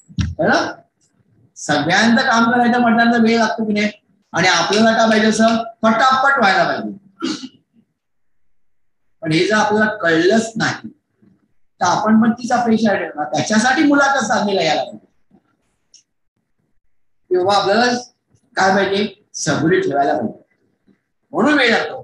परमपूज्य बाबांकडे गेल्यावर देखील आपण जेव्हा काही कर्मांना विचाराने आपल्या जीवनात अस्तित्व प्राप्त करून घेतो, तेव्हा बाबांनी आपल्याला जो आशीर्वाद दिलेला असतो तो वातावरणातच राहतो. मगाशी काय म्हटलं, गोडाऊन मध्ये भरपूर आहेत ना, काय माल काढायचा बाहेर आपल्यावरती की नाही. जोपर्यंत ते बाहेर काढत नाही तोपर्यंत ते पाप पुण्य अमुक तमुक काहीच होणार नाही. त्याला चैतन्य द्यायचंच नाहीये. त्याला शक्ती प्रवाहितच करायची. त्याला म्हणायचं कर्म आहे ना, तू त्रास देणार आहे ना, तुझ्याकडे लक्ष देत नाही, राज तिकडे उभा. आणि बाबा मग त्याचं निरसन करणार. आपण काय करतो, त्याला गोंधळतो, अरे म्हणजे दिवस आपण त्याच त्याचा विचार करत बसतो. तो आहे ना बाजूचा मला कळतो, बाजूचा मला कळतो, बाजूचा मला कळतो, दिवस आता तेच. ती यायला मला असं त्रास आहे, ती यायला मला असं त्रास आहे, ती मला, हेच करत बसतो आपण आणि गोंधळतो आपण त्याला. तेच सांगतात आहे ते करू नका. त्यामुळे काय होतं, बाबांना जो आशीर्वाद तुमच्याकडे प्रवाहित करायचा आहे तो प्रवाहित होत नाही. कारण आपल्या भोवती विचारांचे वलय निर्माण झालेले असेल व जोपर्यंत आपण त्या दुःखाबद्दल विचार करण्याचे सोडून देत नाही तोपर्यंत बाबांनी दिलेल्या आशीर्वादाला ते वलय भेदून आत येता येत नाही. आता एखादा समजा साधं असेल तर येणार, दाट समजा वलय, मी हलणार नाही हेच विचार करणार नाही असं समजा आपण म्हटलं तर येणार का भेटून? त्यांच्या का त्याच्या शक्ती नाही अशातला भाग नाही, पण आपणच समजा अशी वलय निर्माण करून ठेवली आणि त्याच्यामध्ये राहायचा विचार केला, कळलं की नाही. कित्येक व्यक्ती अशा असतात, काय आहे माहिती का, त्या आल्यापासून सुद्धा त्याच्या आधी आता आजारी होतो, अजूनही आजारी आहे, आणि त्याच्यानंतर माझी बायको पण आजारी, मग 3 महिन्यानंतर ना मग ते काय झालं असं, म्हणजे काय ते एवढं गोंजारलं जातं. म्हणजे त्यांचा मी हे करत नाही, पण इथे दादानी सांगितलं तसं करू नका, तुम्ही गोंजारत बसू नका. आशीर्वाद येऊ दे ना, बघा जातं की नाही. आपण ते मला ते तसं त्रास होतो, माझ्या बायकोला पण तसा त्रास होतो, हे होतं ते होतं, हेच जर आपण करत बसतो ना काही होणार नाही. जे कर्म बाहेरच्या बाहेर नाश पावणार असते त्याला केवळ आपण विचार करून अस्तित्व प्राप्त करून दिल्यामुळे असं घडतं. तेव्हा एकदा बाबांपुढे प्रश्न मांडला की त्या प्रश्नाबाबत आपण पुन्हा विचार किंवा विचारणा करावयाची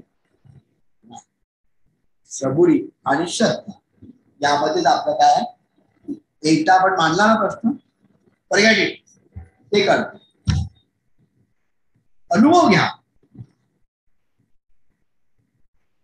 नवीन भक्त बरेच आहेत लक्षात घ्या, त्यांच्यासाठी आहे बाबा प्रामुख्याने. आता वंदने दादांच्या कार्यातील विविध याच्यावरती मी जास्त काही वेळ काढणार नाही. त्याचं कारण एकच आहे की आपल्याला ह्या अंगांविषयी फक्त तोंड ओळख करून देणं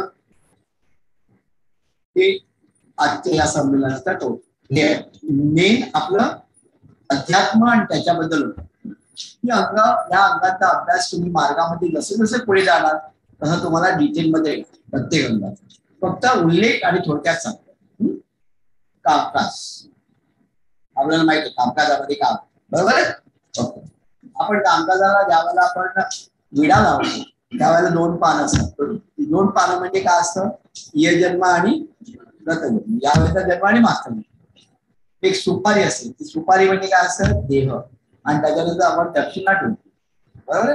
तुमच्यावरती दक्षिणा इथे ठेवली तुम्ही, तुमची दक्षिणा होती 21 रुपये दक्षिणा ठेवली जाते, म्हणजे ते तुमचं कर्म आहे, म्हणजे गेला का म्हणजे इयजन्म व्रतजन्म. कारण हा जो जन्म आहे हा मागच्या जन्मावरती अवलंबून आहे, म्हणजे त्याच्या आधी याचं लिंक केलं आणि माझा देह मी तुझ्यासमोर अर्पण केलेला आहे. श्रीफळ म्हणजे कमतरता धारण झालेली, कमतरता जी घरामध्ये असते ती त्याच्यामध्ये धारण झाली. म्हणजे पृथ्वी, आप, वायू आणि आकाश 4 तत्व त्याच्यामध्ये असतात. कोणतं तत्व नसतं, तेय तत्व असतं. म्हणजे लक्षात घ्या, पृथ्वी तत्व म्हणजे काय, ती बाहेरची जी कवटी असते ती पृथ्वी कळत नाही, आणि आतमध्ये जी खोबरं असतं त्याच्यानंतर त्याच्यामध्ये पाणी असतं, पाणी म्हणजे आप, त्याच्यानंतर गॅप असते ती म्हणजे वायू तत्व, आणि त्याच्यामध्येच लक्षात ठेवा की गॅप असतं त्याच्या भोवती जे असं आवरण सारखं असतं ते म्हणजे काय, आकाश. अशी 4ही तत्व श्रीफळामध्ये असतात. आपण ज्या वेळेला कामकाजाला येतो त्यावेळेला आपण नाव देतो, वडिलांचं नाव देतो, आडनाव देतो आणि पत्ता देतो. आता हे नाव, वडिलांचं नाव, आडनाव आणि पत्ता काय काय जण म्हणतात नाही आम्ही नाव आणि आडनाव दिलं, वडिलांचं नाव दिलं, ते म्हणजे का द्यायचं असतं, कारण नाव म्हणजे आपण आणि आपल्या पिढ्या, आपण आणि आपल्या पिढ्या म्हणजे काय, आपल्या सुद्धा आधी पिढ्या आहेत की नाही. मी आलोय तो आता समजा मी सतीश पै आहे, मागच्या वेळेला मी पै होतो का, नाही, मी कोणता दुसराच होतो, म्हणजे माझ्या पिढ्या आधीच्या. वडिलांचे नाव म्हणजे वडील आणि त्याचे पूर्व, वडिलांचे पूर्वज म्हणजे माझ्या 7 पिढ्या आताच्या. ओके, आडनाव म्हटल्यानंतर घराणं येतं पूर्ण आणि कुळ येतं. कसं नाव कोणतं म्हटलं पाडगावकर, तर पाडगावकरचे सगळे आले त्यामध्ये, कळलं का. आणि पत्ता म्हणजे वास्तू समजा दोष असेल ते निवाडा, एवढं सगळं आपण तिथे घेतो. म्हणजे काय, या सगळ्या गोष्टींमध्ये काही समजा अशुद्धता असेल किंवा दोष असतील ते तिकडनं काढून टाका. आता अनेक प्रश्न, आता ही सगळी माहिती आता सगळं डिस्कस करणं शक्य नाही, म्हणून मी काही प्रश्न सोडले. कशासाठी की ह्या प्रश्नांची उत्तरं आपण मिळवण्याचा प्रयत्न करणार आहोत या मार्गामध्ये. कामकाजात प्रश्न विचारणं का महत्वाचं असतं, उत्तर मगाशी दिलं होतं. ओके, त्याच्यानंतर श्रीफळ प्रसाद पूजनाचे काय साध्य होत, श्रीफळ पूजन दिलं जातं की नाही आपल्याला, त्याच्यामधनं काय साध्य होत. त्याच्यानंतर सेवा करून प्रश्न सुटण्यास का विलंब लागतो. हळूहळू स्वतःच तुम्हाला या प्रश्नांची उत्तरं मिळणार आहे. असे अनेक प्रश्न आपल्या मनामध्ये असतात. आता आपल्याला डिस्कस करायला वेळ नाही आणि तो शक्य आहे, पण आपल्याला कळलं पाहिजे की पुढच्या काही संमेलनांमध्ये त्याची उत्तर सुद्धा आपण प्राप्त करण्याचा प्रयत्न करतो. आणि या सगळी जी आहेत ना, हे वंदनीय दादांच्या कार्यातील अंगांचं आहे. पहिलं अंग काय होतं, कामकाज. दुसरं काय, आरती साधन. जेव्हा आपण आरतीचा विचार करतो त्यावेळेला सर्वात महत्वाचं दुसरं आहे शब्द, ही शब्द ब्रह्म. आता जर आपण आरत्यांचे संच बघितले आपल्या पुस्तकामध्ये आहे, तर एकूण 1 ते 6 हे पंत महाराज गायकवाड यांनी यांच्या शब्द ब्रह्मलहर याच्यामधनं दादांनी निवडलेली पडे. त्याच्यामध्ये जे शब्द ब्रह्म आहे हे पंत महाराज. 7 ते 9 हे काही गुरुभक्त त्यावेळेला म्हणजे दादाच्या वेळेला त्या भक्तांनी रचलेल्या आरत्या अतिशय सुंदर आहे. 10वा पारंपरिक संच म्हणजे आरती अवधूता. त्याच्याचा 11वा आहे काकड आरती, सकाळची आपण म्हणतो दसऱ्याच्या दिवशी 5:30 वाजता. 12 आणि 13 ही स्तवन, गुरुस्तवन म्हणजे दादांवरती आणि विभूतींवरती. आणि बाकीच्या सगळ्या ज्या आरत्या त्या कधीतरी प्रसंगाला आपण म्हणतो, म्हणून ती प्रासंगिक. मग आपले जे आरती संग्रह आहे त्याच्यामध्ये 14 संच, त्या 14 संच ही असे. आणि पारंपरिक आणि काकड आरती सुद्धा वंदनी दादांनी निवडलेली. पंत महाराजांच्या आरत्या सुद्धा दादांनी निवडलेली. फक्त गुरुभक्तांच्या ज्या आरती 7 ते 9 ते काही गुरुभक्तांनी दिले, पण सुंदर आहे. दुसरं आरतीमधलं अंग जे आहे ते म्हणजे नाद ब्रह्म, त्याला संगीत ताल जरा आपण म्हणतो. ओके, देह प्रकृती जेव्हा आपण विचार करतो त्यावेळेला कफ, पित्त आणि वात. कफ प्रवृत्ती असते, पित्त असते आणि वात असते. त्याचप्रमाणे संगीतामध्ये सुद्धा जे राग असतात, वेगवेगळे राग आणि रागिणी म्हणतात, त्याच्यामध्ये सुद्धा कफ, पित्त, वात असते. तर कोणती आरती कोणत्या संगीतामध्ये बद्ध आहे, जसं गाणं संगीतामध्ये बद्ध असतं तसं आरती सुद्धा संगीतामध्ये बद्ध आहे. आणि ह्या चाली कोणी लावल्यात, दादानी लावल्यात. संगीताचं ज्ञान नसलेलं, त्याला काही ज्ञान नव्हतं, पण जेव्हा विचार केला जातो त्यावेळेला अरे ही कफाची आरती आहे, ही पित्त याच्यामध्ये रागरागिणी बेस्ट आहे, हे असं निघतं आता बाहेर ज्यावेळेला लोक अभ्यास करतात. मग आता समजा आपल्याला आपली समजा प्रकृती समजा कफाची असेल तर त्या आरती लागल्यानंतर आपल्याला आपलं त्याच्याबरोबरच मॅचिंग होतं रिदम, ते शब्द अगदी आतमध्ये घुसतात, कुठेतरी भावतात आपल्या मनात. कारण काय, त्या रागिणीवरती ते बेस्ट आहे आणि आपली तशी प्रकृती आहे. डिटेल पुन्हा एकदा मी सांगतो वेगळा. म्हणजे थोडक्यात सांगायचं काय, कोणती गोष्ट दादानी अशीच करायची, चला हे करूया, असं करूया, तसं केलं, त्याच्या मागे डेप्थ आहे, खूप डेप्थ आहे. आणि सर्वात महत्वाची गोष्ट म्हणजे काय, आपण कोणत्या भावनेने म्हणतो, कोणता भाव आहे आपला, म्हणजे आर्थता काय हे महत्वाचं आहे. तर आरती साधनेमध्ये पहिल्यांदा शब्द महत्वाचा आहे, संगीत महत्वाचं आहे आणि त्याच्यानंतर आपले जीवन जर देवाला अर्पण केले तरच आपला विकास होतो. आणि आपले जीवन एखाद्या कलेला समर्पण केली तर जीवनाचा विकास होत नाही असे नाही. आर्तता ही संगीताद्वारे पण असू शकते. असं नाहीये की प्रत्येक वेळेला आपण फक्त ती आर्तता संगीताद्वारेच करायला पाहिजे. म्हणजे आपण जीवन देवाला अर्पण करायला पाहिजे त्या अर्थाने गरज नाही. आपण आपलं जीवन कोणत्याही गोष्टीला सगळं समर्पण केलं, मग ते संगीत असू दे किंवा लेखन असू दे, काही असू दे. आता तुम्ही मला सांगा, बाबा आपले काय आरती करत होते? हा नाही. मदर टेरेसा काय करत होते? प्रार्थना जास्तीत जास्त. बरं की नाही? त्यांनी काय कशा कर्मकांड असं वाढवलं नाही, सेवा ही आर्तता होती. ओके. काही प्रश्न आरतीच्या बाबतीत आहेत. कारगिल केंद्रावरती कामकाजासाठी येणाऱ्या भक्तांनी आरतीपूर्वी हजर राहणं का आवश्यक आहे?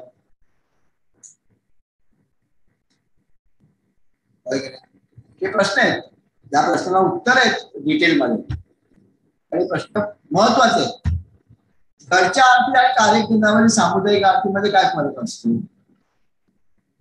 घरी आपण आरती करतो ना, पण कार्यकेंद्रावर येऊन आरती करा असं का सांगितलं जातं? घरी मी करतोय, मग कशाला यावं आहे?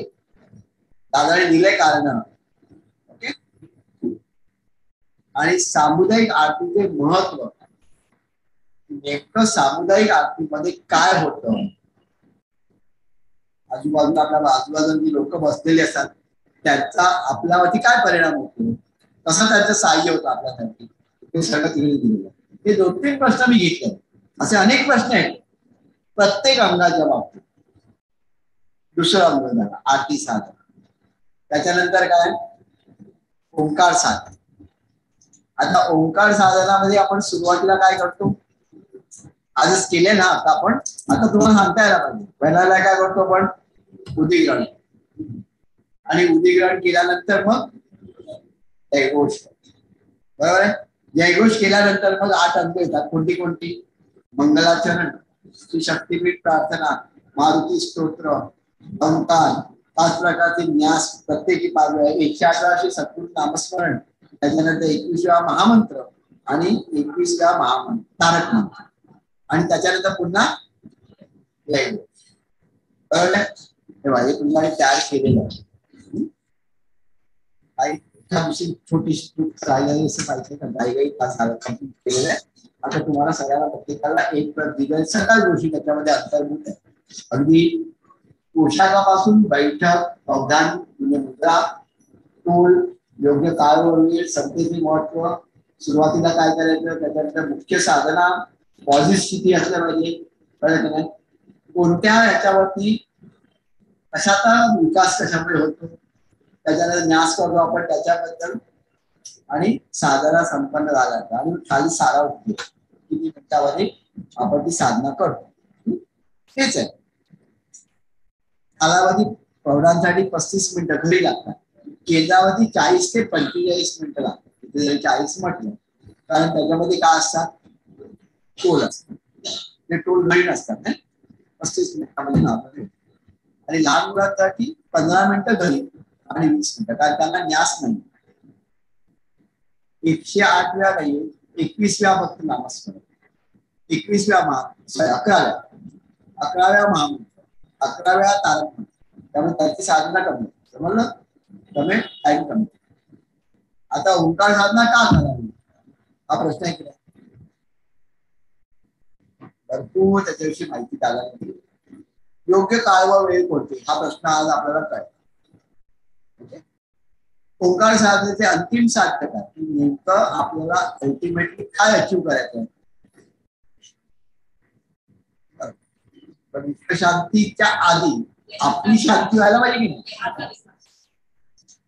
तर अंतिम साध्य काय व्यापक आहे तो विषय. मग पहिल्यांदा झाला कामकाज, मग आरती, मग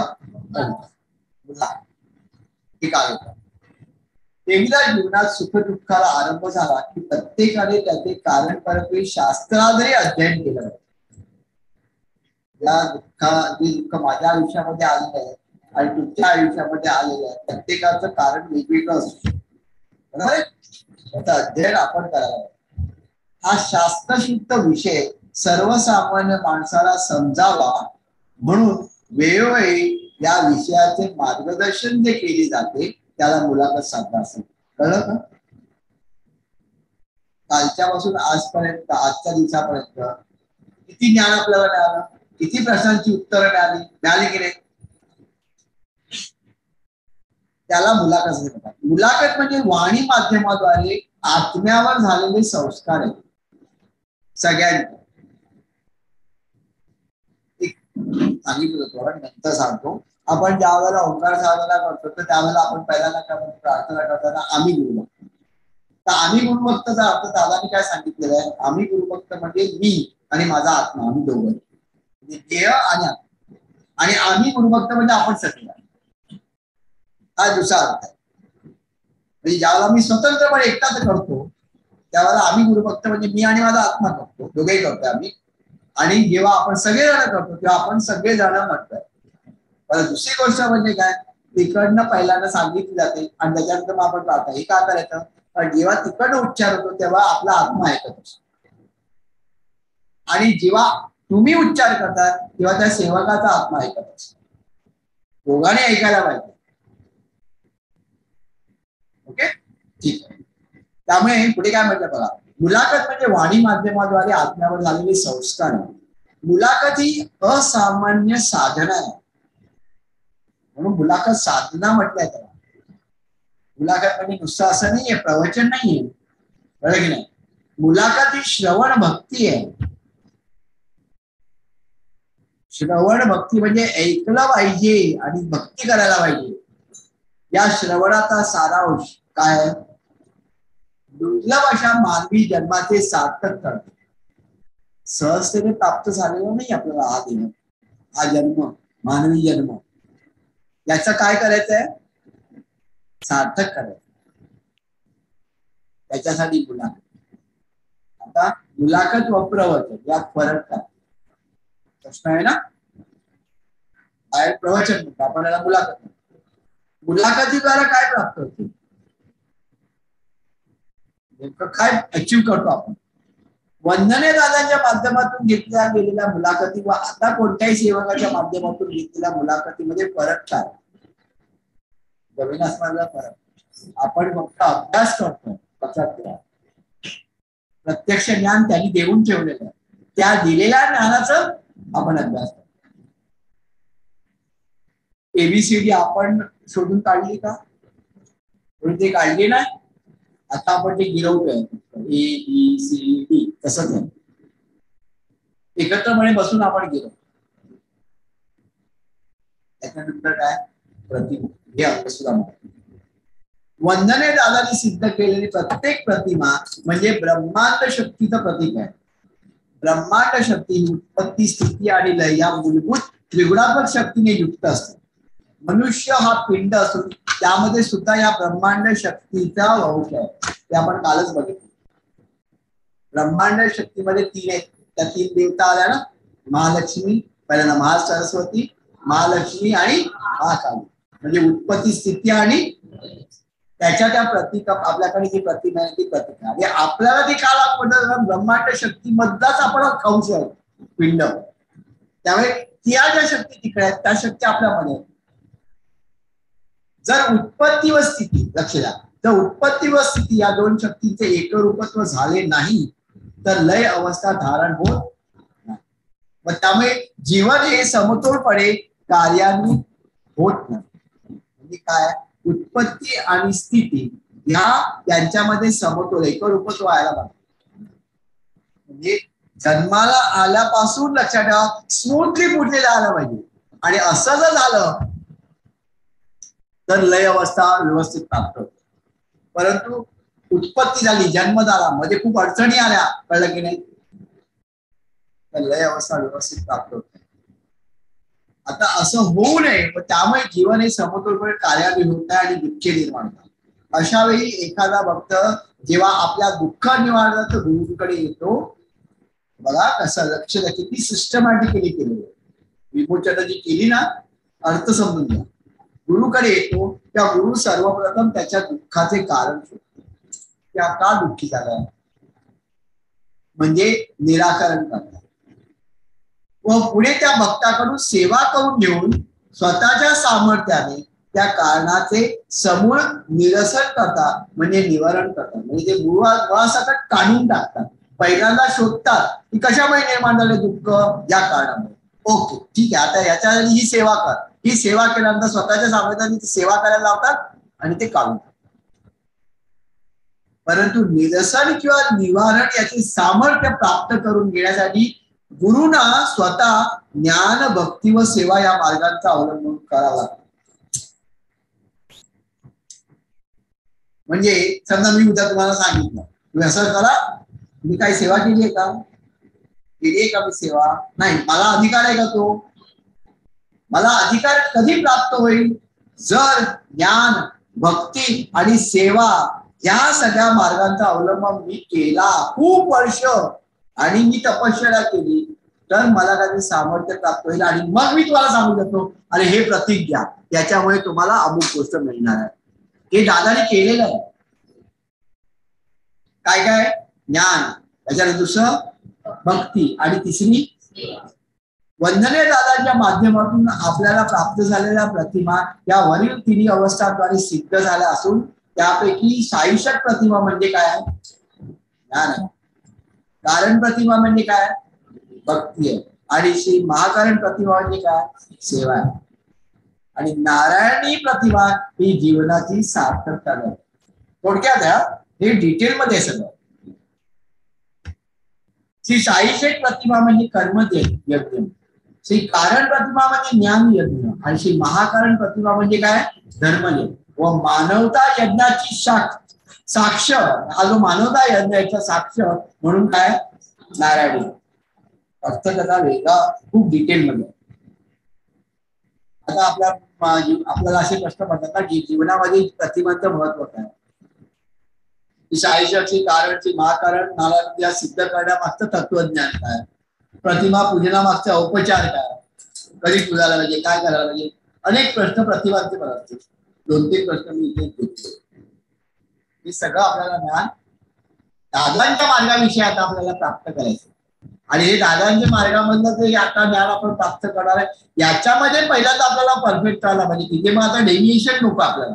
हे सगळं आपलं परफेक्ट कसं व्हायला पाहिजे? आरती साधना, ओंकार साधना, कामकाज, त्याच्यानंतर मुलाखत साधना, प्रतिमा, पूजन व विधी पण अगदी जन्माला येण्यापासून जन्मापूर्वीपासून प्रयत्न करण्यापासून तिकडनं सुरुवात करून शेवटी 88 पर्यंत सगळं मार्गदर्शन दादानी करून ठेवले. म्हणजे कोणत्या आहेत बघा. नित्य पूजनाचा विधी, अमावास्या पौर्णिमेला आपण अनुष्ठान मांडतो ते, शारदीय पूजन, श्री लक्ष्मी पूजन, खंडोबा पूजन, याच्यामध्ये सगळं मार्गदर्शन आहे की नाही. त्याच्यानंतर प्रतिमा अभिषेक अनुष्ठान विधी, वार्षिक कुलधर्म कुलाचार, भूमिपूजन, नूतन वास्तुपूजन, नूतन कार्यालय पूजन, वाहन पूजन, साखरपुडा, जन्मसंस्कार, केशखंडन, विवाह, त्याच्यानंतर पाठ्यपुस्तक विधी, उपनयन दीक्षा विधी, सगळं काही कवर्ड आहे याच्यामध्ये. आणि सगळी निवेदनं दादांनी ऑलरेडी दिलेली आहे आणि आपलं पुस्तक आहे. ही सर्व माहिती दादर कार्य केंद्रातर्फे प्रसिद्ध केलेला गुरु मार्गदर्शिका या पुस्तकामध्ये आहे. त्यांच्याकडे पुस्तक नसेल अवश्य काउंटरवरनं घ्या. आपण याची किंमत सुद्धा अगदी बाजू ठेवलेली. सगळं काय कवर आहे हे नाही, याच्या व्यतिरिक्त सगळ्याविषयी थोडी थोडी माहिती त्याच्यामध्ये आपण संकलित केलेली आहे. आता वंदनीय दादांच्या मार्गातील खूप साहित्य, पण त्याच्यामधलं प्रमुख साहित्य काय? त्यांचे जे ग्रंथ आहेत ते म्हणजे साधन पत्रिका पहिलं, त्याच्यानंतर गुरुप्रसाद आणि आत्मनिर्भर, हे त्यांचे 3 पहिले ग्रंथ आहेत.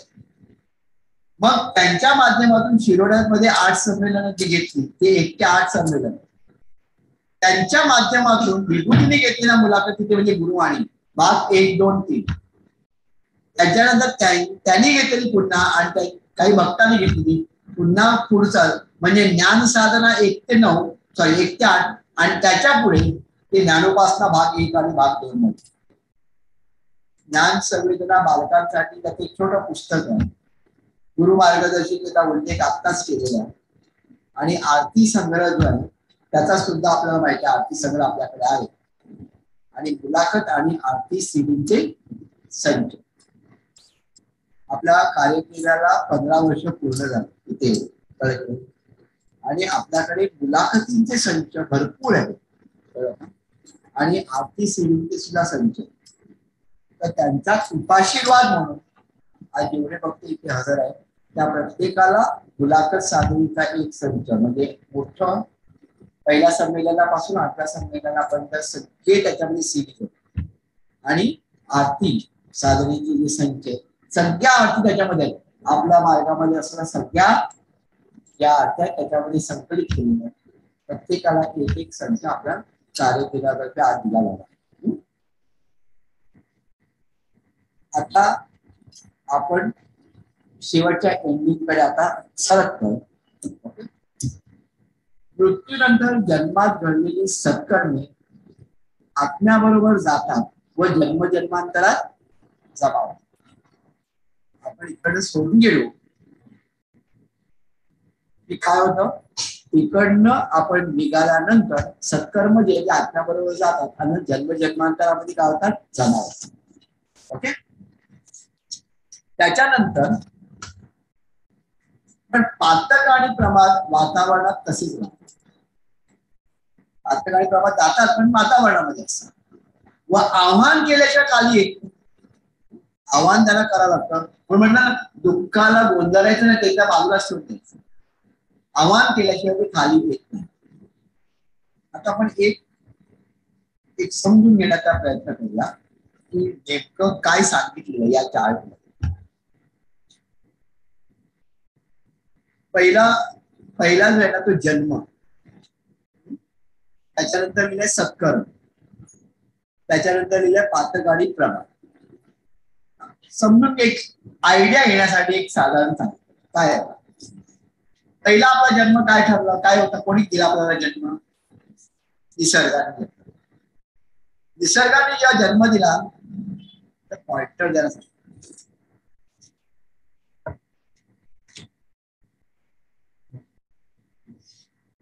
मृत्यूनंतर जन्मात घडलेली जी सत्कर्म असतात ती आपल्या बरोबर जातात आणि जन्मजन्मांतर ती जमा होतात. आणि पातक प्रभात मात्र बाजूला शिल्लक राहिली असतात. आणि ती पातक प्रभात लक्षात ठेवा आपल्याला भोगून संपवायची असतात. बरोबर आहे. प्रत्येक वेळेला जेव्हा आपण जन्म घेतो त्यावेळेला जे काही सत्कर्म असतं त्या सत्कर्मापैकी काही भाग, म्हणजे खरं म्हणजे 50% असं म्हणताय, हा खर्च फक्त जन्म घेण्यासाठी होतो.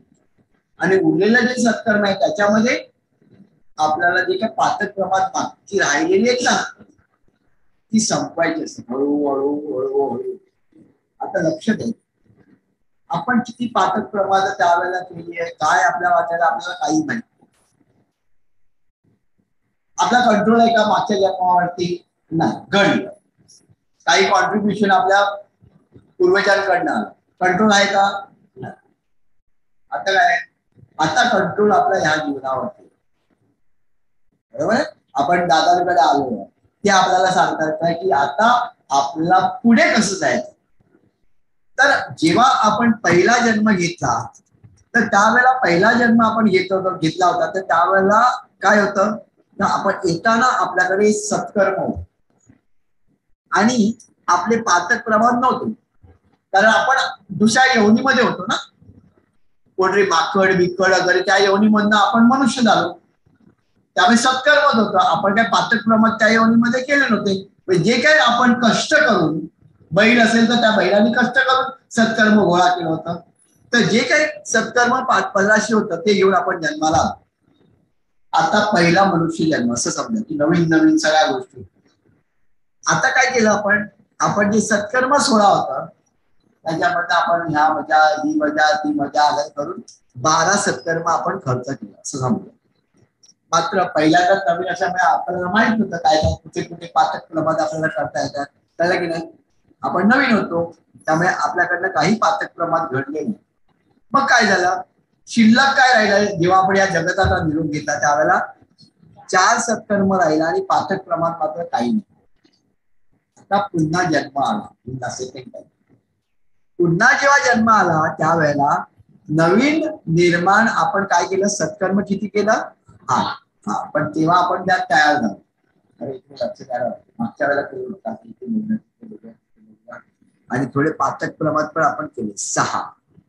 मग म्हणजे काय आलं तर इथे 4 होते 8 होते, म्हणजे एकंदरीत किती झाले पुन्हा 12, आणि इथे 6 होते ते किती झाले 6. आता पुन्हा जेव्हा दुसरा जन्म झाला त्या दुसऱ्या जन्मामध्ये इथे येताना ही बॅलन्स होती ना.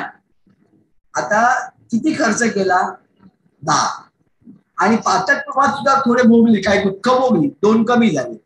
मग राहिले किती शिल्लक, 12 मधनं 10 गेले म्हणजे राहिले किती 2, आणि 6 मधनं 2 गेले म्हणजे राहिले किती 10.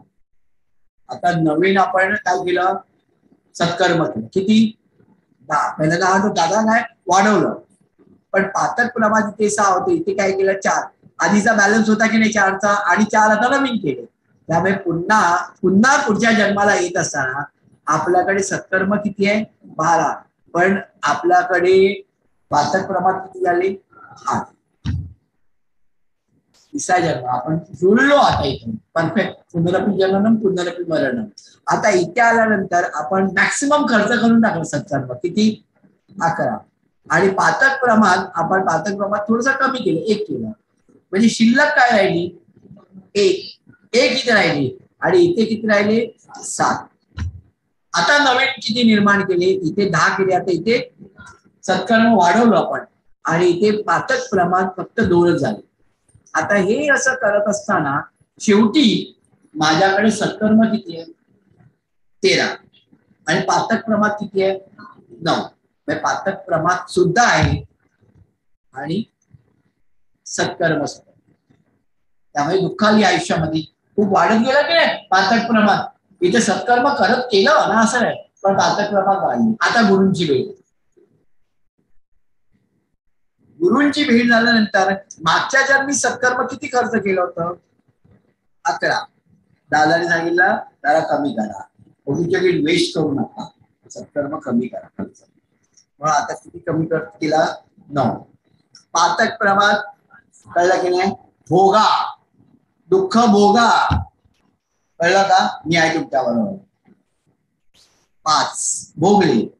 ओके, पुढे काय झालं तर शिल्लक किती राहिले, या 13 मधनं 9च खर्च केले म्हणजे 4 शिल्लक राहिले, आणि त्याच्यानंतर 9 मधनं 5 केले म्हणजे राहिले किती 4. आता आपण या गुरुमार्गामध्ये असल्यामुळे आता आपण सत्कर्म खूप वाढवू शकतो.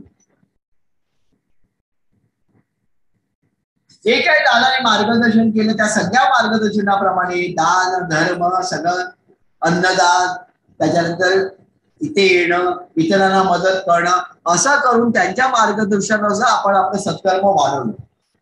आणि मार्ग हे तर वाढवलं, पण ह्या इथे लक्षात ठेवा आपण नवीन पातक प्रमाण निर्माण नाही केले आता या जन्मामध्ये, कळलं का.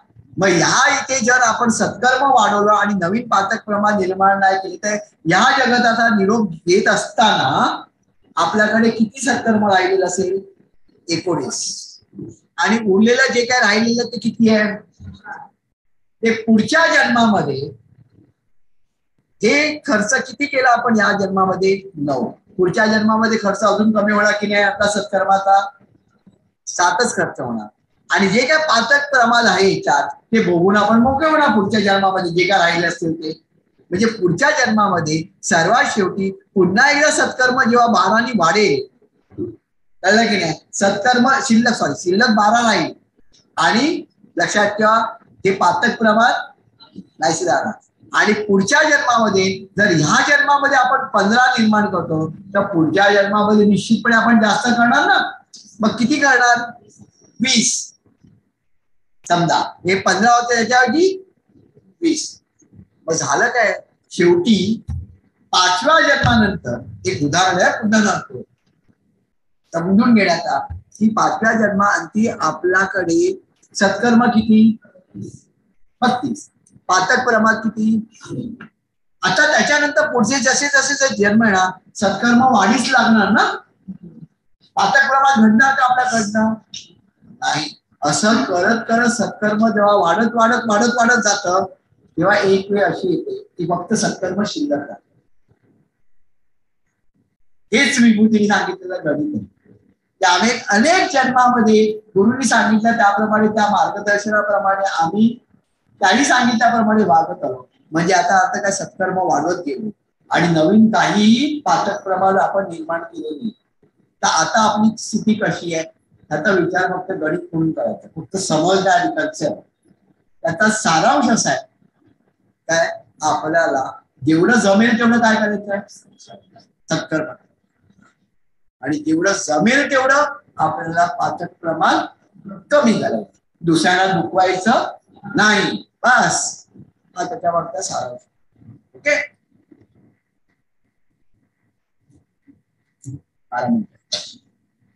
आता अन्न म्हणजे देह जेव्हा आपण म्हणतो त्या देहाचा अन्न वस्त्र निवारा म्हणजे काय, खाणेपिणे नाही का. वस्त्र काय, कपडा लत्ता. अन्न खाणं, वस्त्र कपडा लत्ता आणि निवारा काय, आपला निवारा ते द्यायचं. आत्मा म्हणतो माझं काय, आत्म्याचं पण अन्न आहे ना. आणि आत्म्याजवळ वस्त्र आहे आणि आत्म्याचा सह निवारा तो आपण समजून घेतला नाही. आत्म्याचं अन्न काय, ते साधन. हे त्याचं अन्न, त्याचं खाद्य आहे.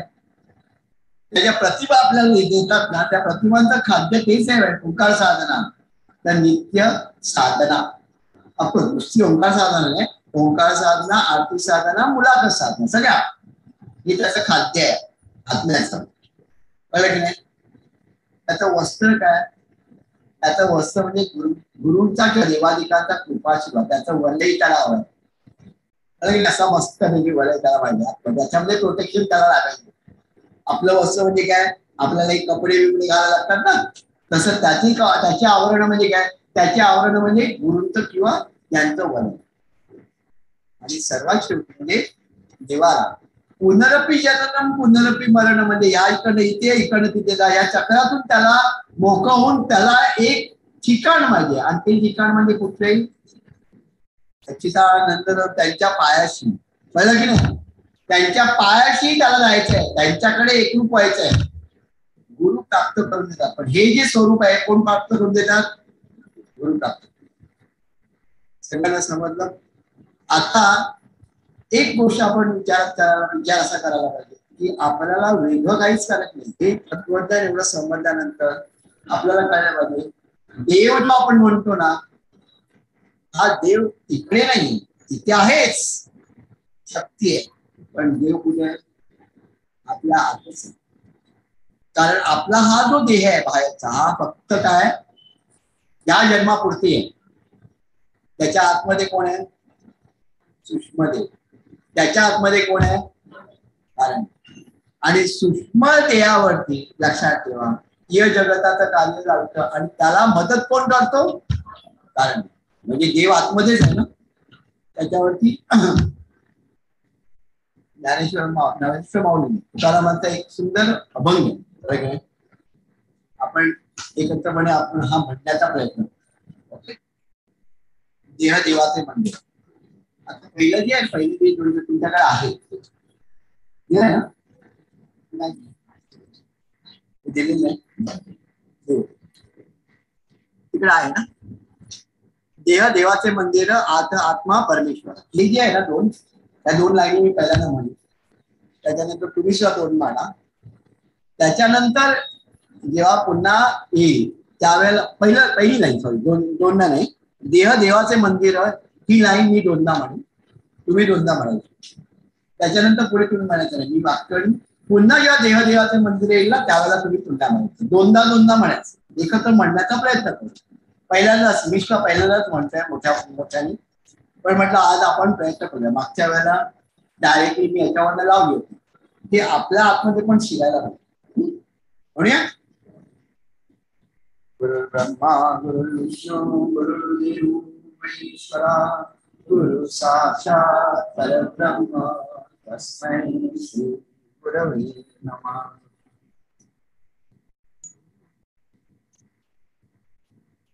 देह देवाचे मंदिर देय देवाचे मंदिर, देय देवाचे मंदिर, देय देवाचे मंदिर, आत आत्मा परमेश्वर, आत आत्मा परमेश्वर, देय देवाचे मंदिर, देय देवाचे मंदिर, जशी उसात हो साखर, जशी उसात हो साखर, तसा देहात हो ईश्वर, तसा देहात हो ईश्वर, जसे दुधामध्ये लोणी, जसे दुधामध्ये लोणी, तसा देही चक्रपाणी,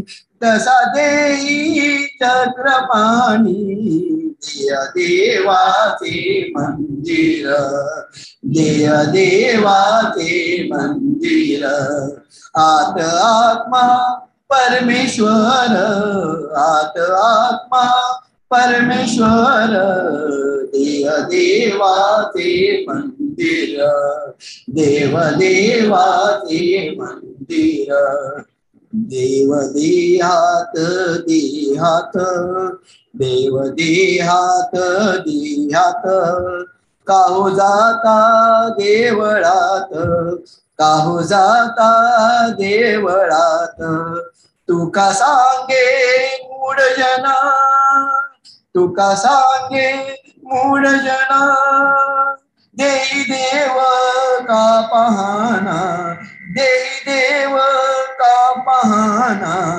देय देवाचे मंदिर, देय देवाचे मंदिर, आत आत्मा परमेश्वर, आत आत्मा परमेश्वर, देय देवाचे मंदिर, देय देवाचे मंदिर. सच्चिदानंद सद्गुरु साईनाथ महाराज की जय. श्री गुरुदेव दत्त सदानंदाचार्य को सच्चिदानंद सद्गुरु श्री दत्त महाराज की जय. श्री गुरुदेव दत्त श्री सद्गुरुनाथ दादा महाराज की जय. श्री गुरुदेव दत्त. हे जे देह देवाचे मंदिर तुकारामाचा जो अभंग आहे त्याच्यामध्ये त्यांनी काय म्हटलं, तशी ऊसात हो साखर, म्हणजे ऊस जेव्हा असतो तेव्हा आपल्याला दिसत नाही याच्यामध्ये साखर तयार होणार नाही, त्याच्या आधी प्रक्रिया होते. ती प्रक्रिया होते, सगळ्या पहिल्यांदा रस काढला जातो, तो जाड रस असतो. त्या जाड रसामधनं प्रोटीन गम्स बाकीच्या ज्या चिकट पदार्थांना ते बाजूला करतात, त्याच्यानंतर पातळ रस, आणि त्या पातळ रसावरती प्रक्रिया होते, बाष्पीभवन होते, आणि त्याच्यानंतर मग त्याची साखर तयार. तर बघत असताना आपल्याला उसामध्ये साखर असू शकते याची कल्पना देते. तसं त्यांनी आपल्याला सांगितलंय, आपल्या देहामध्ये सुद्धा जो ईश्वर आहे, हा आतमध्ये ईश्वर आहे आपल्याला कळतं का? नाही. तसंच जसं शुगरकेन मध्ये किंवा उसामध्ये साखर आहे कळते, तसं आपल्या देहामध्ये ईश्वर आहे कळतं. तसं दुसरं एक उदाहरण त्यांनी असं दिलं आहे, दुधामध्ये लोणी. आता जेव्हा आपण दुधाकडे बघतो तर त्याच्यामध्ये लोणी आपल्याला माहित नाही. आपण काय करतो, त्या दुधाला पहिल्यांदा विरजण लावतो, म्हणजे त्याचं काय करतो आपण, दह्यात रूपांतर. दह्यामध्ये रूपांतर केल्यानंतर त्याच्यामध्ये पाणी घालतो, म्हणजे त्याच्यात ताक, आणि मग त्याच्यावर ताकाला आपण घुसळल्यानंतर काय होतं, त्याच्यामधून लोणी बाहेर पडतो. पण लोणी त्याच्यामध्ये असेल याची कल्पना आपल्याला असते नाही. पण हे उदाहरण दिलं. आणि तसंच देही चक्रपाणी, तसाच आपल्या आतमध्ये सुद्धा आपल्या देहामध्ये तो चक्रपाणी म्हणजे देव आतमध्ये बसलेला. त्यामुळे देह हाच देवाचं मंदिर. आता पुढे त्यांनी असं म्हटलंय, देव देहात देहात. देहात देहात म्हणजे काय, आपला हा देह आहे ना, हा देह आहे ना, त्याच्या आतमध्ये कोण देह आहे, कोणता देह आहे, सूक्ष्म. त्याच्या आतमध्ये कोणता आहे, कारण देहात देहात म्हणजे त्याच्या आतमध्ये तो देव आहे. का हो जाता देवळात, देवामध्ये तुम्ही कशाला द्यावा, देव तुमच्या आतमध्येच आहे म्हटल्यानंतर बाहेर कशाला जातात. तुका सांगे मूढ जना, म्हणजे तुकाराम महाराज मूढ जना म्हणजे मूर्ख लोकांना सांगतात की तुम्ही बाहेर कशाला जातात, आतमध्येच तुम्ही देह काढा पाहत, तेही देव का पाहला, म्हणजे आतमध्येच तुम्ही देव पाहायला का शिकत नाही, असं तुकारामाचा आपण तर हा देव आपण सुद्धा आतमध्ये पाहण्याचा प्रयत्न करूया. कळत हे 2 दिवसातली साधना संमेलन आहे, तुमच्या सगळ्यांच्या सहयोगाने उत्तमरित्या पार पडले. परवा आपला कार्यक्रमाचा तारखेप्रमाणे तिथीप्रमाणे वर्धापन दिले, तारखेप्रमाणे तिथीप्रमाणे वर्धापन दिले. तर परवा म्हणजे मंगळवार, त्या दिवशी सकाळी 7 वाजता ओंकार साधना असेल, 8 वाजता आरती साधना असेल आणि सायंकाळी 7 वाजता सुद्धा आरती साधना असेल. त्या दिवशी निवेदन सुद्धा वाचन असेल. आणि ते ओंकार साधनेविषयीचे जे आहे, हो ते ओंकार साधनेविषयीचे तुम्हाला आता एक प्रतिक्रिया देवाकडे बरोबर.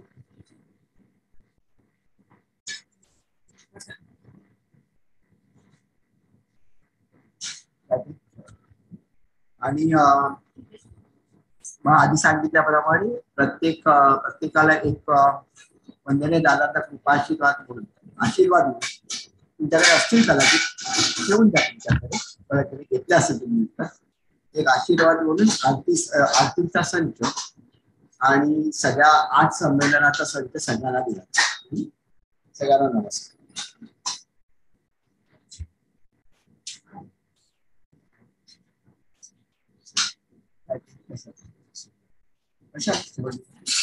भरपूर